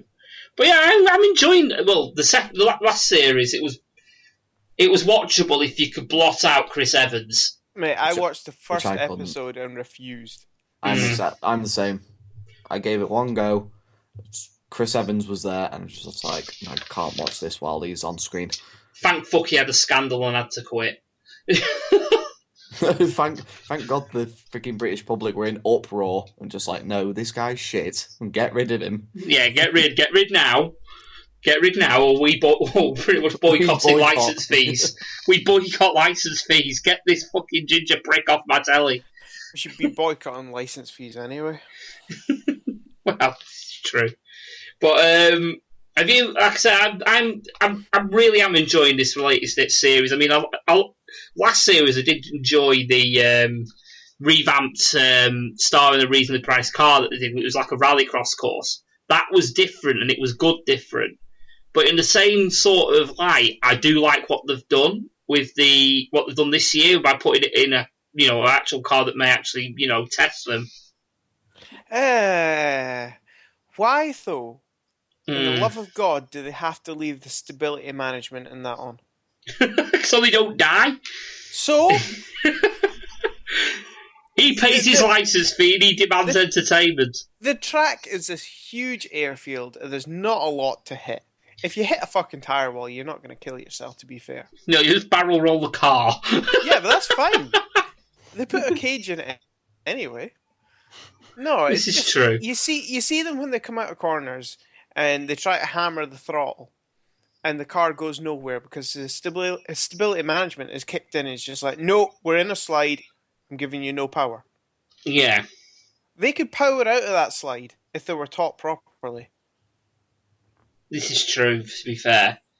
Yeah, but they're taught by Chris Harris, who, as we've, Oh, they're not taught by him. That's a load of shite for this show. Well, what we've emphasised is he doesn't know anything. So he doesn't, in reality, he doesn't teach them that much.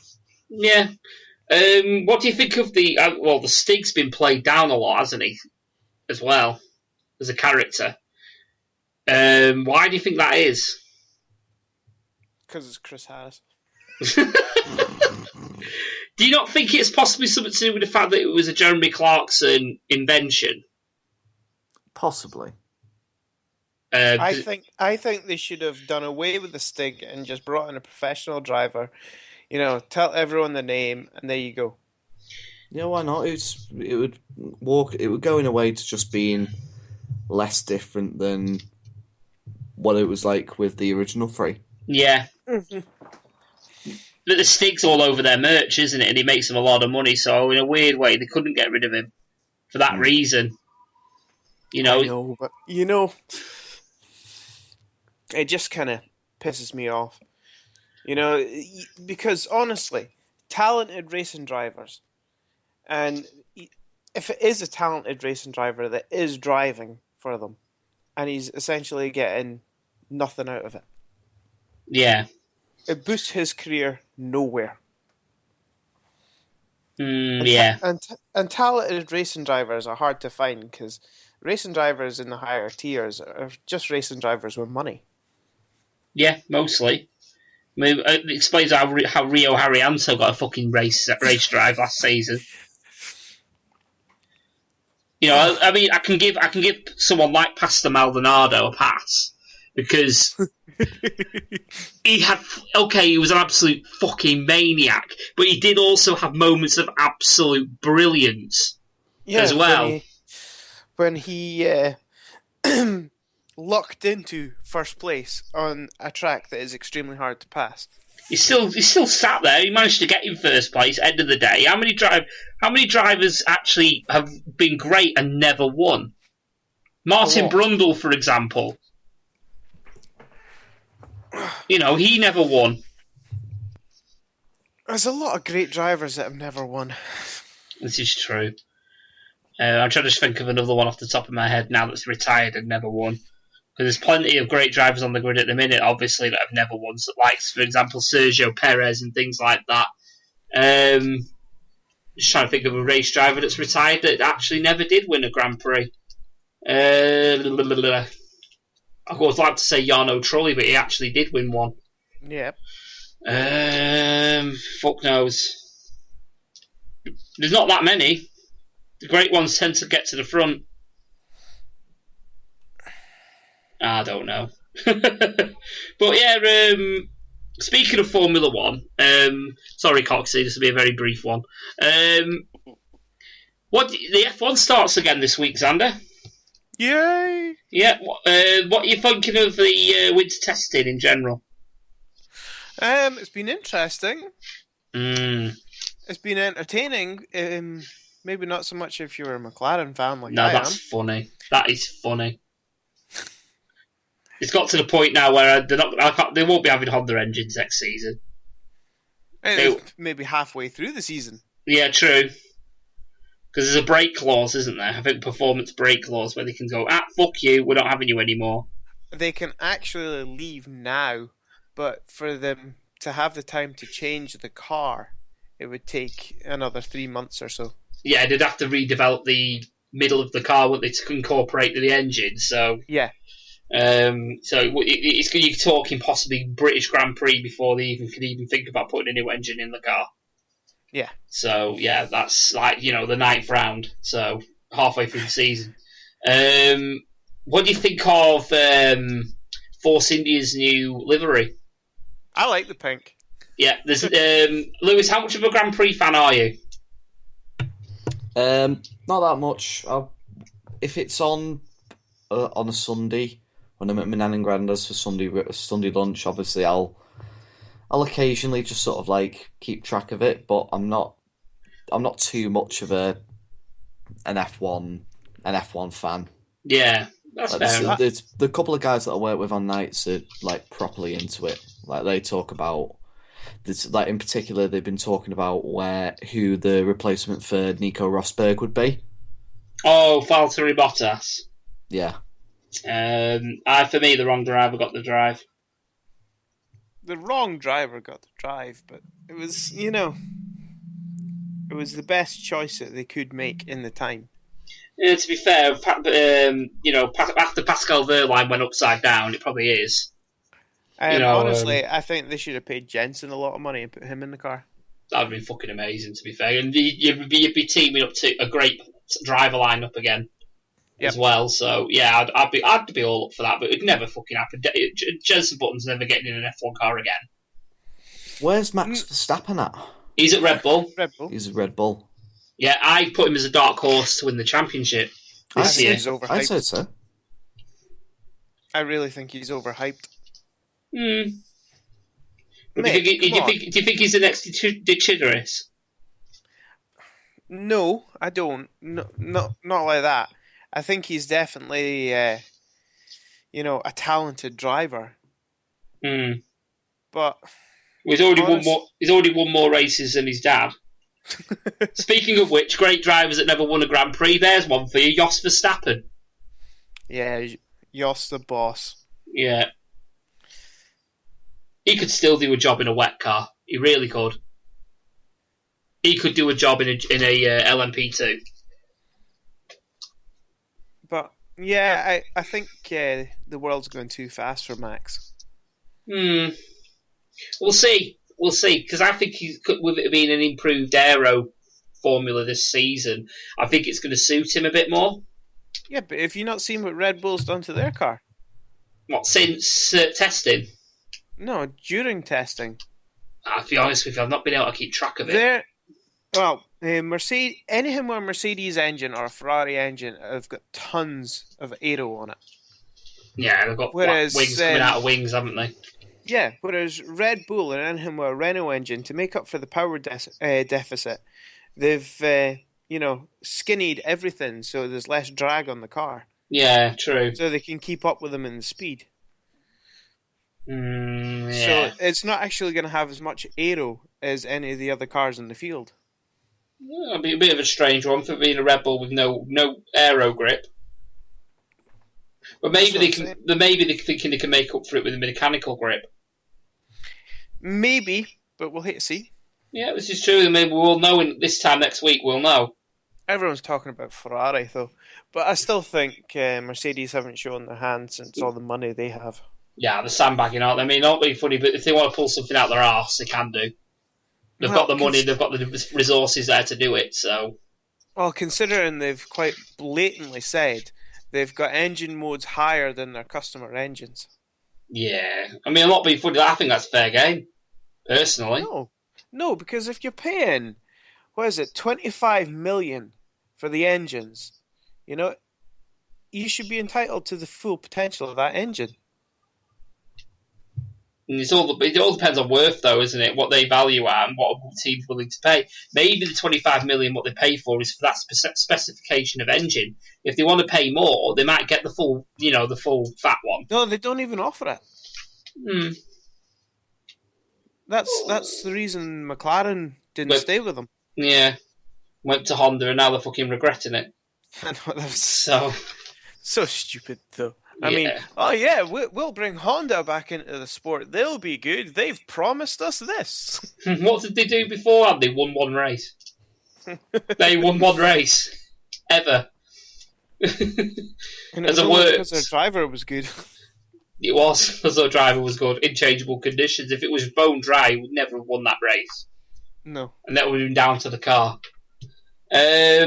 But yeah, I'm looking forward to it this weekend anyway. It feels like years since we saw...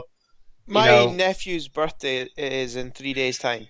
And my sister phoned me up today and says, "Oh, you coming down for his birthday party? I'm doing it on Saturday." So I instantly went into a rant and says, "You do this every fucking year. Can you not look at a bloody calendar for a change?" oh, what is it now? The rugby's just finished. And I says, yeah, so why didn't you do his birthday party Sunday past? As in yesterday. Oh, why? What is it now? And he says, F1 season starts, and you do it every fucking year. You won't be coming down then? It's like, no. I've hit jackpot though for me this year because obviously Le Mans this year it lands on Father's Day. Woo. So it's like Father's Day, is it? Just leave me the fuck alone and let me watch Le Mans. That's it. That's my Father's Day done. Just leave me the fuck alone. Say that. I just put it on. Yeah, I do now. I've got an understanding with the missus. Le Mans Day, the Le Mans weekend. You just do not talk to me. Oh, you know me. I don't need understandings. I just like, oh, Le Mans. There was one point, you guys, a couple of years ago, we were watching Le Mans when we actually had the Xbox on, and we had Xbox Live on over headsets talking to each other while we was watching the fucking Le Mans 24 hours. Did that for 2 years in a row. Yeah. So we were actually talking about it all. We must have been on for about, 14 hours? Probably. Solid. Yeah. Just on the Xbox. The Xbox was actually, it was just... not on the screen, it was just switched on, disconnected from the telly. We were just talking away on it. So, but unfortunately, it was the same year that Simonson died, wasn't it? So, I remember breaking it to you that he died. So, there was a fatal accident 2 laps into one of the races that we watched. So, but anyway, we'll move on that nice, happy moment. So we'll move on to another happy moment that's apparently happened. We've heard recently that Brexit is Article 50 is going to be triggered on March the 19th. What are your guys' thoughts on it, and do you think it should be activated? I hardly pay any attention to politics, so I don't have a real understanding about it. Fair dues. Coxie? I think you're pretty similar, I imagine. Same boat. I don't really follow politics. Fair enough. I wouldn't even know what Article 50 was if I stepped on it. Well, Article 50 is the process of leaving the EU. Basically, the talks can begin in working out a deal. What's best for us when we leave, and what's best for the EU. So basically, it's we're leaving. What are you going to do for us while we're leaving? Sort of like trying to make deals, sort of thing. Basically. What about you, Xander? Well, Xander's fucking probably on top of his mountain somewhere, laughing his freaking tits off at us. Why? Well, you don't have to deal with that, do you? Because, Scotland are looking to... Oh, fuck off from Yes! Mrs. Cranky.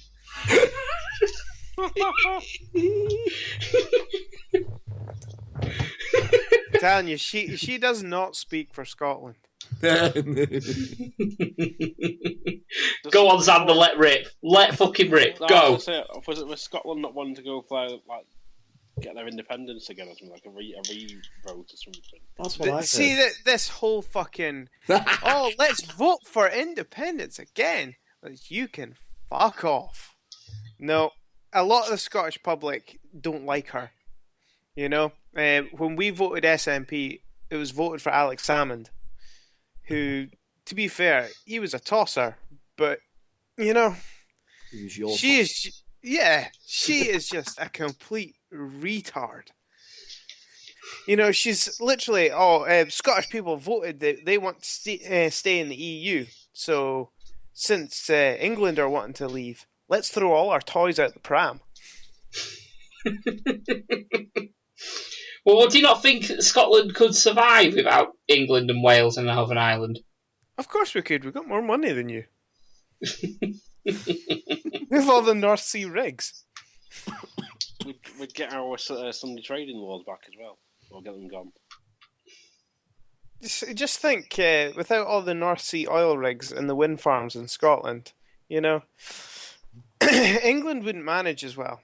Well, to be fair, London wouldn't manage as well. We wouldn't manage. Blackpool as well wouldn't manage because of the tourism and stuff from Scotland. You'd need a fucking passport to get to Blackpool. There'd be no Glasgow weekends anymore. That doesn't make a huge difference, to be fair. People getting a passport isn't that hard. No, I was meaning people getting a passport. Most people have them. Yeah. Yeah, this is true. To be fair, even if the fake ones are by fags. Yeah. To be fair, that one wouldn't be as much of a problem. But no, most of the Scottish public don't want to leave again. They don't even want this vote to happen. And the ones that say, "Oh yeah, I want to vote yes again," it's just like, well, you don't even follow politics. You just want Scotland to be a part because. It's the same sort of situation here where people say we want another referendum where we want to activate Brexit. No, that's the fucking point. Yeah, it's exactly the same thing. You all voted for it, and now the realization's coming. You're trying to fucking backtrack on it. Tough shit. You're the ones that fucking voted for it. Swallow your fucking pride and get on with it. Yeah, being out of the EU. The more that you've heard about it, the better it actually sounds, because there's EU trading laws that are going on. Like, say just for oranges, we have to buy in Spanish oranges because we're part of the EU, and they're dearer. If we were to go and get South African oranges, they're half the price, and they taste exactly the same. There you go. But we have to buy the Spanish ones because we're part of the EU. But what part of the EU buys off us? A lot of the EU, actually, and they'll continue to. It's just the fact that we're not allowed to. They say we can't just trade over further afield without saying, EU going, hang on a minute, where's our cut? Well, we can, but it would cost us triple the amount that it would for the Spanish ones. It's like if you buy electronics from America. Now, as we all know, electronics, like games in particular, or films, are dearer over here than they are over there. Which is true. If there was world trading laws imposed, like what there is going to be, then it will be actually cheaper to buy this stuff. And it also affects things like Netflix and things like that. Yeah, subscriptions will plummet in price as well. Because we're not subjected to the EU laws. There's content as well, things that we will be able to catch in here that the Americans have, which we don't have over in in Europe. Exactly. If you've seen a show that's only shown in America and we have to wait, 6 months to a year for it over here, we would be allowed to view it just after the Americans are.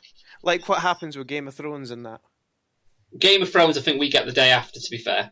That's what I'm saying. Like the same as that, but with every piece of content. Because there'll be no laws to stop us. Well, there's a certain, for example, I think it's not just in the UK, I think there's certain things in the US, things like that. But, for example, Lucha Underground on Netflix. Yep. You can only get that if you live in some parts of Canada and the US. Yeah. Mm-hmm. But you can't get that over here unless, obviously, you've got a dodgy way of getting US Netflix. Which I still haven't sourced. It seems to be... Sorry, Coxie, you go. So I was going to say, from what I saw on Facebook, there was one of these, because I was sort of Googling like US Netflix or something, and of course on Facebook these articles, like adverts popped up. Oh, you want to watch Netflix, and like US Netflix, and you live in the UK? Buy this box from us.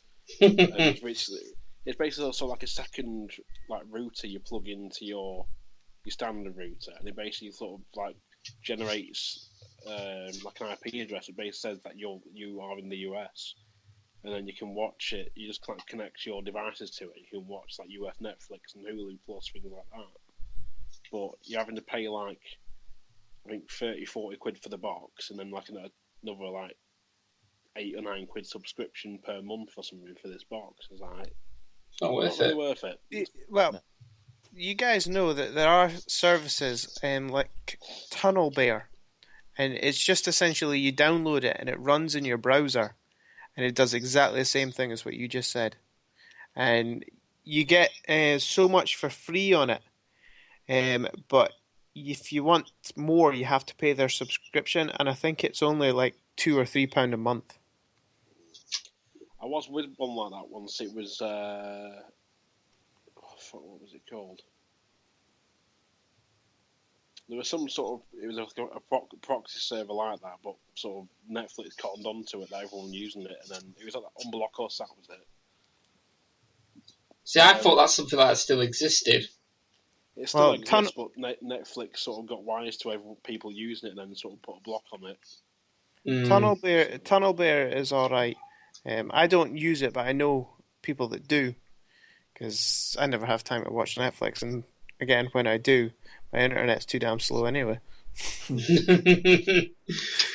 Yeah, I don't tend to watch that much Netflix. I mean, the kids watch it every so often on the PS3 downstairs, but being put out of the EU and being subject to world trading laws, you know, Netflix and that would be allowed to take us essentially into the fold properly, and you wouldn't have to worry about stuff like that. It would just work. Hopefully that's the understanding that we've got of it. Anyway, he's right. I'm not 100% on the understanding of that. But I'm hoping that something like that sort of, opens things up for us in a way. See, world trading laws can actually increase the price of some of our imports from Europe if there's no deal put on the table. Because the deal that the UK will want is the imports that we get will be the same price or even less than what we're paying at the moment, or it'll be subject to world trading rules. And then that increases the price of everything. Yeah, I can't see that happening. But that's only from stuff from Europe. At the moment, the stuff that we're buying in from certain countries is already subject to world trading laws, like cars from Japan. They're already subject to that. Yeah. But because electronics and that from America, are subject to that, but Europe doesn't like it, it jacks the prices up of everything. That tariffs, basically, you're talking about, aren't you? Essentially, yeah, mate. Yeah, the trade tariffs. So, yeah, I don't know. I'm still one. I did vote out. It's a laugh, isn't it? Yeah, it's a laugh. I did vote out. I'm still one of these ones. I want to, actually see it in action and see what happens. I'm just thinking we were stagnating the way we were. Something needed to change, and this was the opportunity for that to change. That's the way I thought, anyway. Yep, and Mrs. fucking Cranky can keep her vote and shove it up her arse. Well, at least the British public were willing to give change a try rather than Arsenal Football Club. Fuck Arsenal Football Club. Apparently they've Wenger said he wanted to stay for one more season. There'll be riots. Arsenal are looking to give him the extension that he wants. I'm just waiting for the Arsenal fan TV. I'm waiting for AFC Arsenal. I really am. There's already AFC Blackpool, which was Blackpool Squires Gate, wasn't it? Was it Blackpool Mechanics or something like that? I don't know why I'm asking Coxie because he doesn't know fuck all about football. I'm just thinking he lives around the corner from it. He might know. Oh, fuck knows, mate. I thought you just sort of generally throwing the question out there rather than directed it. It's not like I care. Fucking 22 millionaires that run around in tight shorts pretending to love each other whenever they kick a ball through a fucking net. He's fucking right, though. He's fucking right, though. I mean, to be fair, though, we can also say that about mine and Xander's favourite sport. It's, 20 guys sat in, just sat in cars basically doing a similar job to what taxi drivers do, except they're on their own. Yeah, but racing drivers at least risk their lives and get paid a substantial amount of money. Well, F1 drivers get paid a substantial amount of money. Most racing drivers don't make fuck all. But football, to be fair, whenever you put it on, they're just walking around or standing. Lazy bums. And then they get paid millions. True. I was going to say you could say the same about my favourite thing in life, which is two guys in the middle of a wrestling ring just pretending to beat the shit out of each other. You don't really want to go there, Rama. It sounds like we already are. Yeah. No. Right, move on. You just don't want to destroy him, do you, Xander? You're having some mercy for once. A small bit, yeah. It's fine. I know what goes into it, so it didn't really bother me too much. You know what goes into the lube, or what goes into the positions that you then pose? It's a bit of both, really. You've got to have all your bases covered. and all your holes, from the sound of it. That was my code word for bases, actually. Like throwing a hot dog down the hallway. Oh my god! There's a horrible joke in there. I'm not going to touch it with a barge pole. Will you stroke it with a barge pole? Sure, Maltman might. Oh, fucking hell. We'll move on anyway. Is there anything you guys want to talk about? No! Cricket. I thought you had all the topics tonight. I have a few, but I thought I might want to throw it out there. Hang on, the tumbleweed's coming through. Just give us 1 second. There was one thing that sort of cropped up today. I was looking at... I was watching video reviews for the new Mass Effect game that's coming out, and stop. What? Why were you watching video reviews? It's because I had nothing else to do. Right, continue. And reviews at the moment range between fair and good. Now, it's a bit worrying that, this is the Mass Effect gaming franchise that's, I've prided it from playing the original trilogy of being, a fucking phenomenal game. And you're not series. wrong. You aren't wrong. And to see people giving it just good but not great, it seems a little bit worrying to me.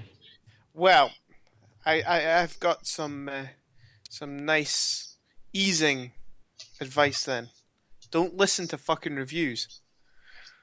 It's stupid. Very true. They fucking review every Call of Duty game up in the fucking 9s and 10s. It's the same every damn year. Yeah. Every damn year. And the new Zelda has never changed.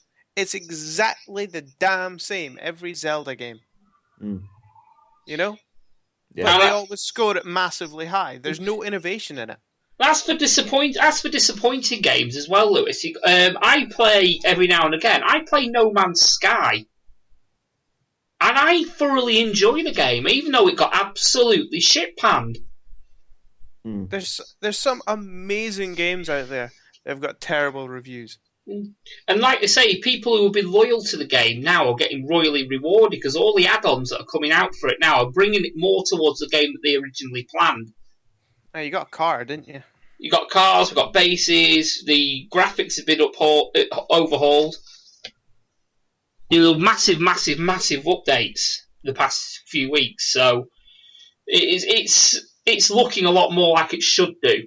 Well, to begin with, BioWare's last out in Dragon Age Inquisition, it was panned pretty badly because people weren't happy with it. Inquisition is a phenomenal game, though. Mm. But yeah, at the same time, people were fucking scoring all the games, like, Call of Duty, as I mentioned, really high. Or any other pile of shite, like FIFA. FIFA doesn't fucking change. No. This is it. Shouldn't it be a 1 out of 10 by now? It's the same thing. You could play FIFA fucking 99 and it'd be exactly the same. I've got to be honest, like, a few weeks ago, my brother was playing the new Football Manager, and sort of having a go on that sort of got me into the swing of things, and so I bought it, and I can't stop playing it. Mm. That's Football Manager, though. It's that addictive nature. Yeah. But I just find it, you sort of look how in-depth Football Manager goes, and then you look at what FIFA has to offer, and it's just like, it's not even on the same level. The Football Manager games, though, they're never rated higher than an 8 out of 10. Never. Yeah. Yeah. What you've got to think of a review, though, is somebody's opinion. Very true. It is somebody's opinion. Your opinion may differ. For example, Coxie, name me that horrible, shitty movie. Is it The Greasy Strangler? Yes. What? Some people out there may enjoy that film. That's their opinion. Yeah. Like Wolf Creek. I hate Wolf Creek. I think it's a load of pile of shite. To be fair, Paul, it won an award at the Empire Film Awards last night, and there's our mutual friend Jade who loves it. I was going to say, so this goes back to, I think it was PlayStation 2 magazine, years ago when Killzone? Yes. The game was coming out, and they were hyping up for ages. It was getting a full page magazine, the next Halo page killer. Adverts. Yeah, I remember that. Full page adverts every month, on 3 or 4 pages. Demo coming in X amount of issues. Demo coming in X amount of issues. Best game of the year. Game of the year. It's going to be game of the year. All this sort of thing. Demo comes out. This game's brilliant. All this sort of thing. Finally get around to Killzone review coming in 3 issues, and it gets to the final issue where they finally review it. 9 out of 10. Some FIFA game or some football game, same thing every year. 10 out of 10 straight away. Gee, I wonder who laced their hand with money. Yeah. And the thing is, Killzone wasn't as good as I want to say it was Blacklist? No, it wasn't that. It was it just else. called Black? No, it wasn't Black. I'm thinking, bugger, it's going to piss me off, and I can't look because PS2 games are in the fucking hall now. Get up, you lazy shit. No, I can't. The mic won't reach.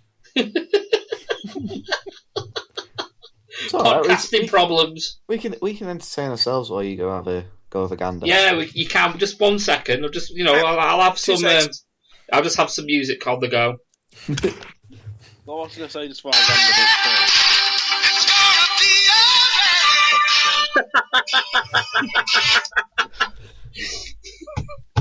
Anyway, go on. Sorry, Coxie. No, it's that thing of they hyped up this Killzone or whatever it was for what must have been 6 months to a year, and they gave it a 9 out of 10. Whereas some football game comes out, that's the same every year, and they give it a 10 out of 10 straight away. Yeah. You having a laugh? Yeah, there's no innovation. It's exactly the same game, which is why I refuse to buy 2K17. And when I've got 2K16, it's essentially the same fucking game. I gave up. I gave up on that freaking franchise a couple of games ago. It's exactly the same fucking game. What I don't like about it anymore, though, is when you get your custom character, you can't put your own theme music on it anymore. Yeah. I mean, I've got 2K14 on the Xbox 360, and that'll be my pinnacle one because I've got loads of different wrestlers with all their intro musics and everything. Mm-hmm. I've actually got 3 discs burnt with people's intros music on it, like Vipers and just everybody's. Yeah.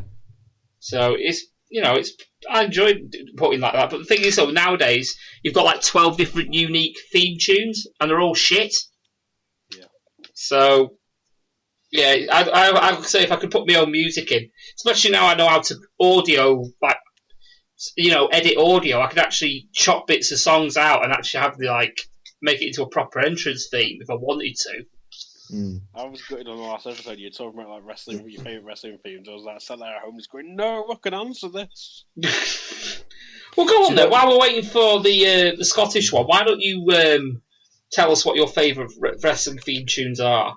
Sorry, before Coxie goes in, can I just put a few others from my list? Yes. Gangrel's theme, The Brood. Yeah, that was not bad. Phenomenal. Finn Balor's current one. How the fuck we ever mentioned that? It's fucking awesome. And then sort of more independent tunes. Sort of, I love Adam Cole's theme. Adam Cole's theme is great. Yeah. And, the game is called Cold Winter. Cold Winter.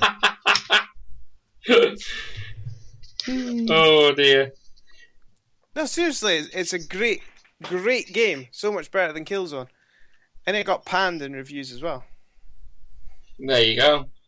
Cold Winter. I don't think I've ever heard of that game, Cold Winter. Maybe there's a reason for it. Because I quite enjoy the I still play it sometimes to this day. I enjoy the Le Mans 24 Hours game that came out on PS1. It's awesome, isn't it? Yeah, but it got shit panned. Yeah, because everyone was in love with fucking Gran Turismo at the time. Yeah, this is true. But any game that's got Tiffany Dell on it is obviously a winner. Anyway, Lewis, sorry, as you were saying, mate.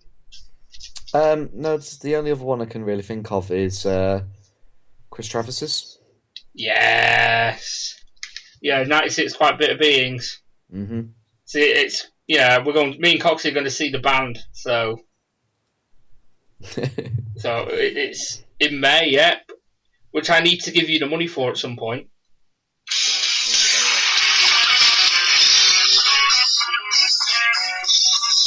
I wonder what the fuck was going on there.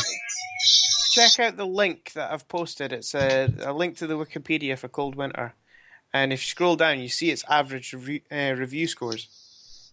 Let me have a look. So I would, but my laptop is antique and it would take me about 6 years to get to that page. So I'm going to leave it and let you guys work it out.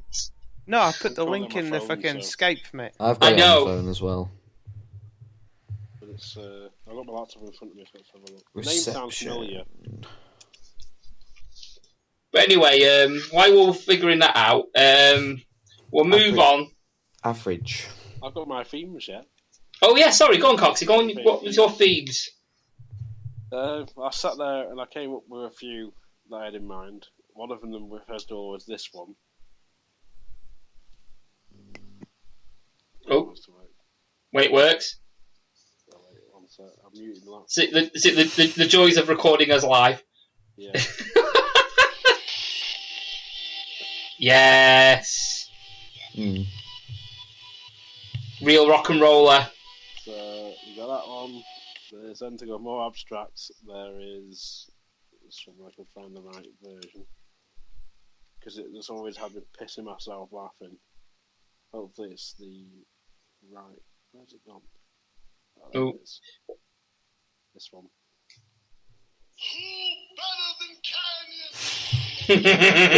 Canyon? Yes. And then sticking with WCW.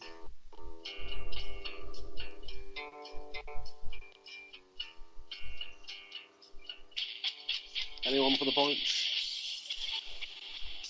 Raven? Ah, good lad. Of course, sticking with a classic. When it wants to work. Work? Damn it. Oh, that's got to be the Warrior.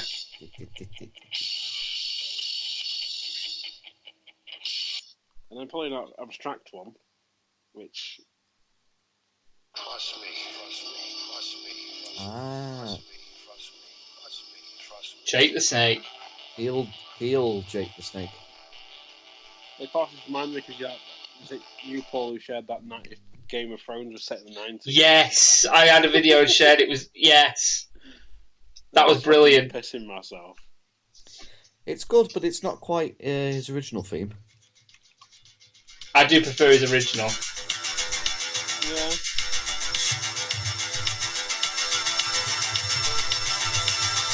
And it eventually kicks in.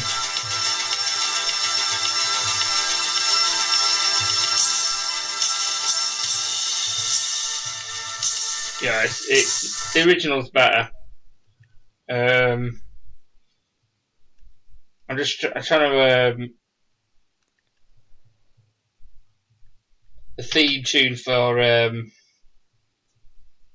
certain tag team that's appeared at PCW a few times, but haven't appeared for a while.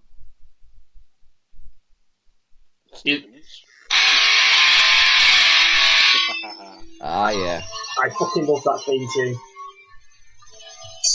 Red Dragon.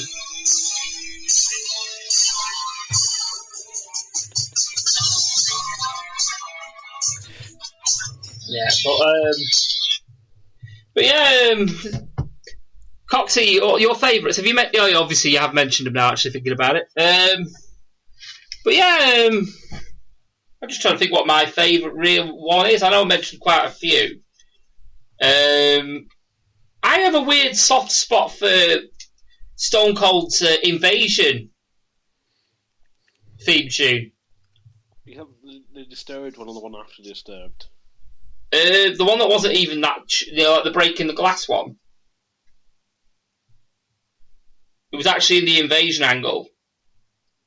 Was that like the sort of really sort of rocky? Is it this one? Yes. Yeah, that one. I quite like that. It's Rhino. It is very similar to Rhino, to be fair. But he was another one that I quite enjoyed, to be fair. So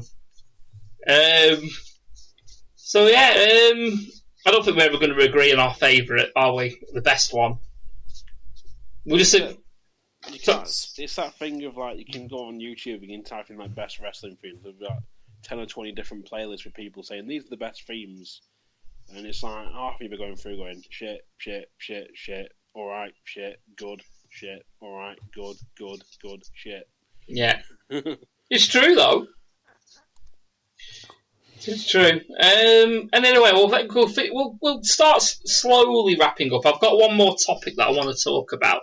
It's a bit more of a downbeat one, but I know me and Xander obviously are both fathers, so I'd be quite interested to see what Xander would say about this. But obviously, you two could chip in.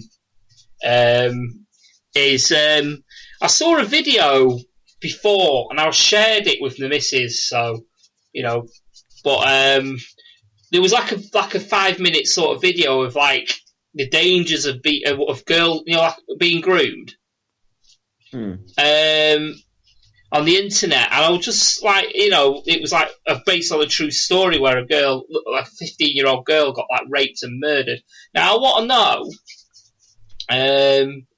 Obviously, me and Xander as fathers, it would obviously you don't have a daughter, do you, Xander? A daughter, no, mate. You got all boys, but I suppose it could work the other way around. Obviously, what could you do as fathers to help combat it? As in, Don't give them the internet.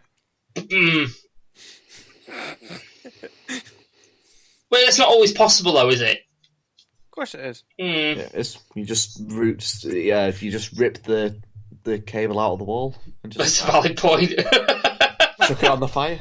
My oldest, he's only coming up 11, and he doesn't have a phone or anything, mind. So, but somebody could, I suppose, speak to him on his PS3. But this is it. I mean, it was quite a hard-hitting video. It's like it's very easy to get into a kid's mind like that because obviously they don't have the understanding, do they? No, they never think like that. No.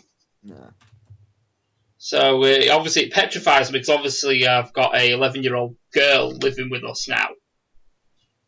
Who's under my care. You know what you have to do, mate?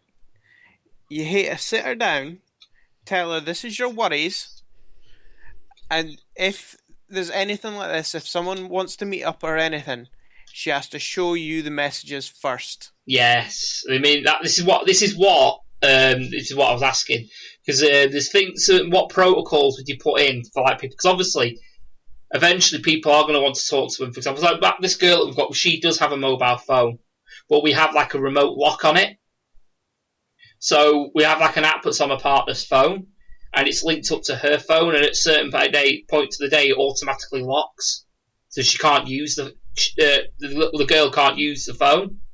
But at the same time, we can also manually override it, so we can just lock it there and then, or unlock it. So you can stop them from using it that way. My mate Darren up here, Darren, not on the show, Darren. Yeah. His daughter Kiara, how old is she now? I think she's 14, and she's been told that me and her dad are going to act like the guys in Bad Boys if she ever brings a boy to the house. I'm waiting for that day when Ruby does. My daughter does it. hey, if you need any backup there, man, this is it. I can just stand at the end of the hall while he can look in through the doorway, just with my arms folded. Like, see me, I'm a weedy shit, but this Lewis here, yeah, this Lewis. I chuck people about for a living. Yeah. He chucks people about while he's oiled. Do you really think he gives a fuck about his image wearing your blood? No, all you really hate to say is, like, I'm a father. I've lived my life. My daughter is the most important thing in the world to me. I don't care about going to prison for killing you. Yeah. Please remember this. Yeah. Every time you look at her in the eyes, remember, if I kill you, that's fine. Just think, if I kill you, I go to prison, but I get to come out of prison at some point. What you need to do is, they come to the door, you literally just open like the letterbox, and also all they can see is your eyes and like fingers. And then just sort of make them look over the window and have someone stood there. And be like, do you know who that is? And just give them like a full-blown rant and then just finish it like Tom Cruise and Tropic Thunder. He goes, he will fuck you up! And just slam the letterbox shut. Do you know what you need to do as well? What you should do is get a little puppet, a jigsaw on a tricycle, and just have that just somehow remotely open the front door, and just have that cycle up. So do you want to play a game? Kids these days aren't fucking bothered with that because there's too many of these gore movies now. This is true. I mean, I was watching. This is going on to like gore videos. There's a YouTube channel that I do tend to frequent every now and again. It's been a while since I was on it, so I went on it last night and I was like, oh, there's quite a few different lists on here, and it's called Horrible Reviews. Now, I don't know if Xander knows I've mentioned this before. Yeah, to me you have, yeah. Yeah, there's like Adam. This is right up your street because you do like your cinema. Okay. What are you like for horror and like potential like controversial sort of films? Is this to do with that Get Out, or whatever it's called? Not really. Right. No, the guy, for example, he's got like a 19-part video. Like, for example, the most disturbing videos, like films and things like that. He's got like a 19-part series on this now, 20 minutes each video. And it goes through things like the Serbian film and things like that. Yeah. It's quite interesting in a way. He does also like a list and tells you his opinions. He does a complete review of every single film that was on the video nasty list of the 80s. So it is quite a good little like channel to get into. I've exhausted all the list videos. So I'm quite a bit of a sucker for list videos, if I'm brutally honest, on YouTube. It becomes like a black hole of list videos for me, YouTube. So, but yeah, if you do like your horror and gore and shit like that, that's probably a good little channel to look up, if I'm brutally honest. And it goes through stuff like even like Cannibal Holocaust and things like that. So, which would actually nowadays really be, compared to the gore shit that we get nowadays, the gore porn, would be pretty fucking tame, if I'm brutally honest. But back in the day, it would have been shocking. Well, people still see it as a video nasty because it's one of them that was like where they legitimately killed animals or something. Oh yeah, there was yeah, they do legitimately kill animals in that film. Like, was it a tortoise or something they killed? A tortoise, a monkey, and something else, I think. So it'll never be released proper. I don't think it's been released properly uncut. I don't think it ever will be. No, not anymore. But there'll be a bootleg somewhere with it all in its gory, glory. But to be honest with you, it's not something I want to go and see anyway. So I don't really like gory films. Not like that anyway. No. Like. Well, sorry, Sam. The point. I get bored really quickly. I think it's more. I think I think we covered it last week. But using your imagination can be a hell of a lot more effective than having all in front of you. Perfect example of that is the Texas Chainsaw Massacre, the first one, where you don't actually see the actual actions, the result of the actions. For example, when the girl gets put on the meat hook, you don't actually see the girl going on the meat hook. if that makes sense. You see the point, you keep going towards it, but you don't actually see the hook going in. Whereas the video nasty sort of shit what went on back in the 80s, you would have fucking seen every single gory detail. Do you know what I mean? Nowadays, like for example, if it was something like The Purge, you'd actually have seen the hook going in. Well, it's there's a film. I don't know if it's come out. I don't think it's come out yet. I'm not sure, but it's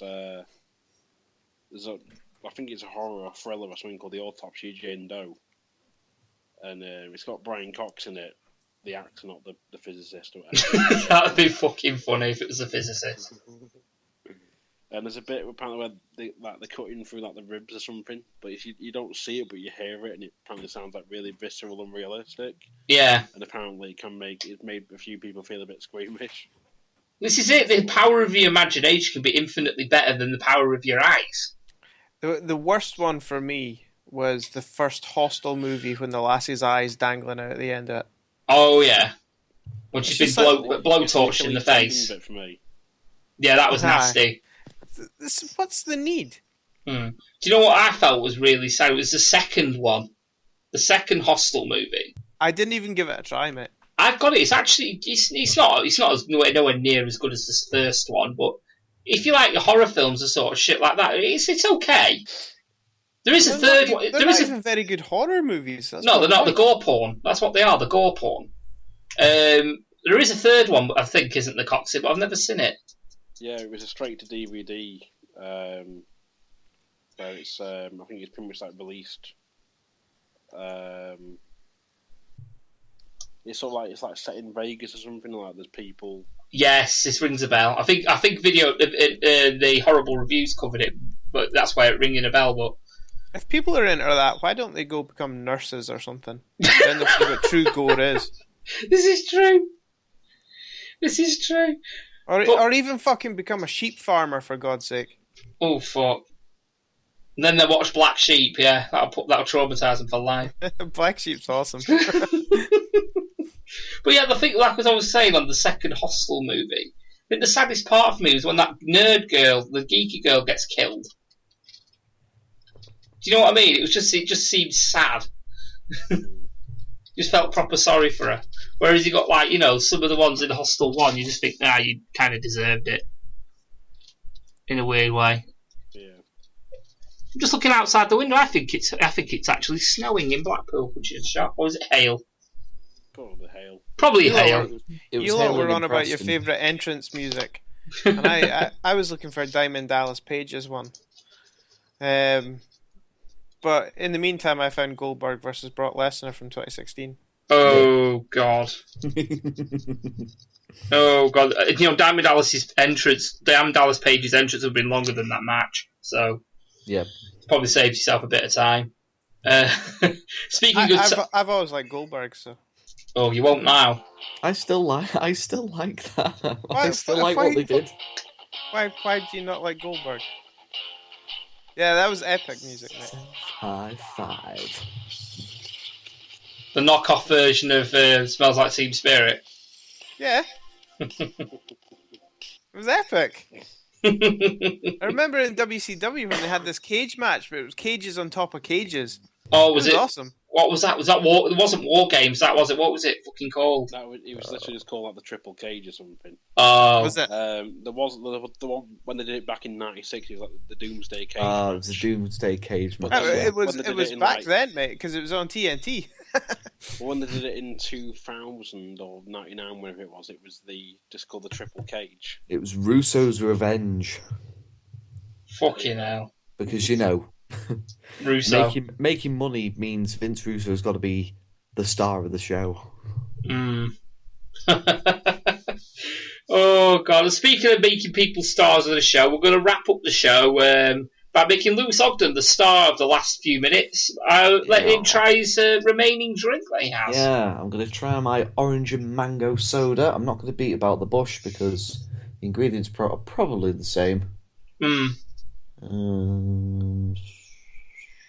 Yeah, pretty much. So I'm not really going to beat about the bush. I'm just going to get it whipped open. Whoa! Oh, that's more fizzy. It's not very often a woman says "whoa" when I open something up. They usually say, "Is that it?" Where'd it go? You know, you were talking about was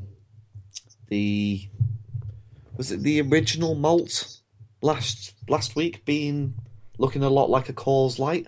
Yes. This is very similar. Ah. I hear stalling. I do hear stalling. You can definitely smell the mango more than the orange. Still stalling. Smells like it smells like smells like a liquidy version of Solero Ice Lolly. Oh fuck! I actually quite like them. Right, I can't stand them. So do So I. right, let's get her rolling. oh, That's not bad actually. oh. Mix them. All right, keep your freaking tits on. I'm going to. I'm just savouring the flavour. Right, what I'm going to do is I'm going to pour a little bit more into one of these glasses, just in case the mixer that I'm putting together makes you want to hurl, which you probably won't, but I'm not taking any chances. Yeah, they're not malt based. You might be fine. Yeah. But I think next time you do have to try Mr. Malt, and it's got to be either lemon or apple. Oh, Paul, do you want to put some more Mega Malt, mate? Yeah, do you know what? I'll probably... Poundland. Oh God! Do you know what? Do you know what I'm willing to do as a YouTube video? And I'm going to say this now as a YouTube video. If I can get a 6-pack of that Mega Malt, I will do the 6-bottle Mega Malt challenge. Yeah. I will drink all 6 bottles on camera. Yeah, like you're going to be able to get through all 6 bottles. Right, I've just mixed the two together. The orange mango, it sort of brightened up the fruit punch. Do you know what it looks like? And this is gonna sound like, but it might sound a little bit strange. It might not. Did you ever, you or any of your friends mix up sort of like a Skittles punch? No. We just drank booze. Well, yeah. Well, I was 15 at the time. Give me a break. But still drunk booze. It's actually drank Buckfast. Lads, you're from Scotland. No, I didn't. I actually didn't try that until I was 21, and it's the fact that you tried it. Mate, you hate to try things. It looks a bit like that. Anyway, this, Well, I'm going to give this a whirl.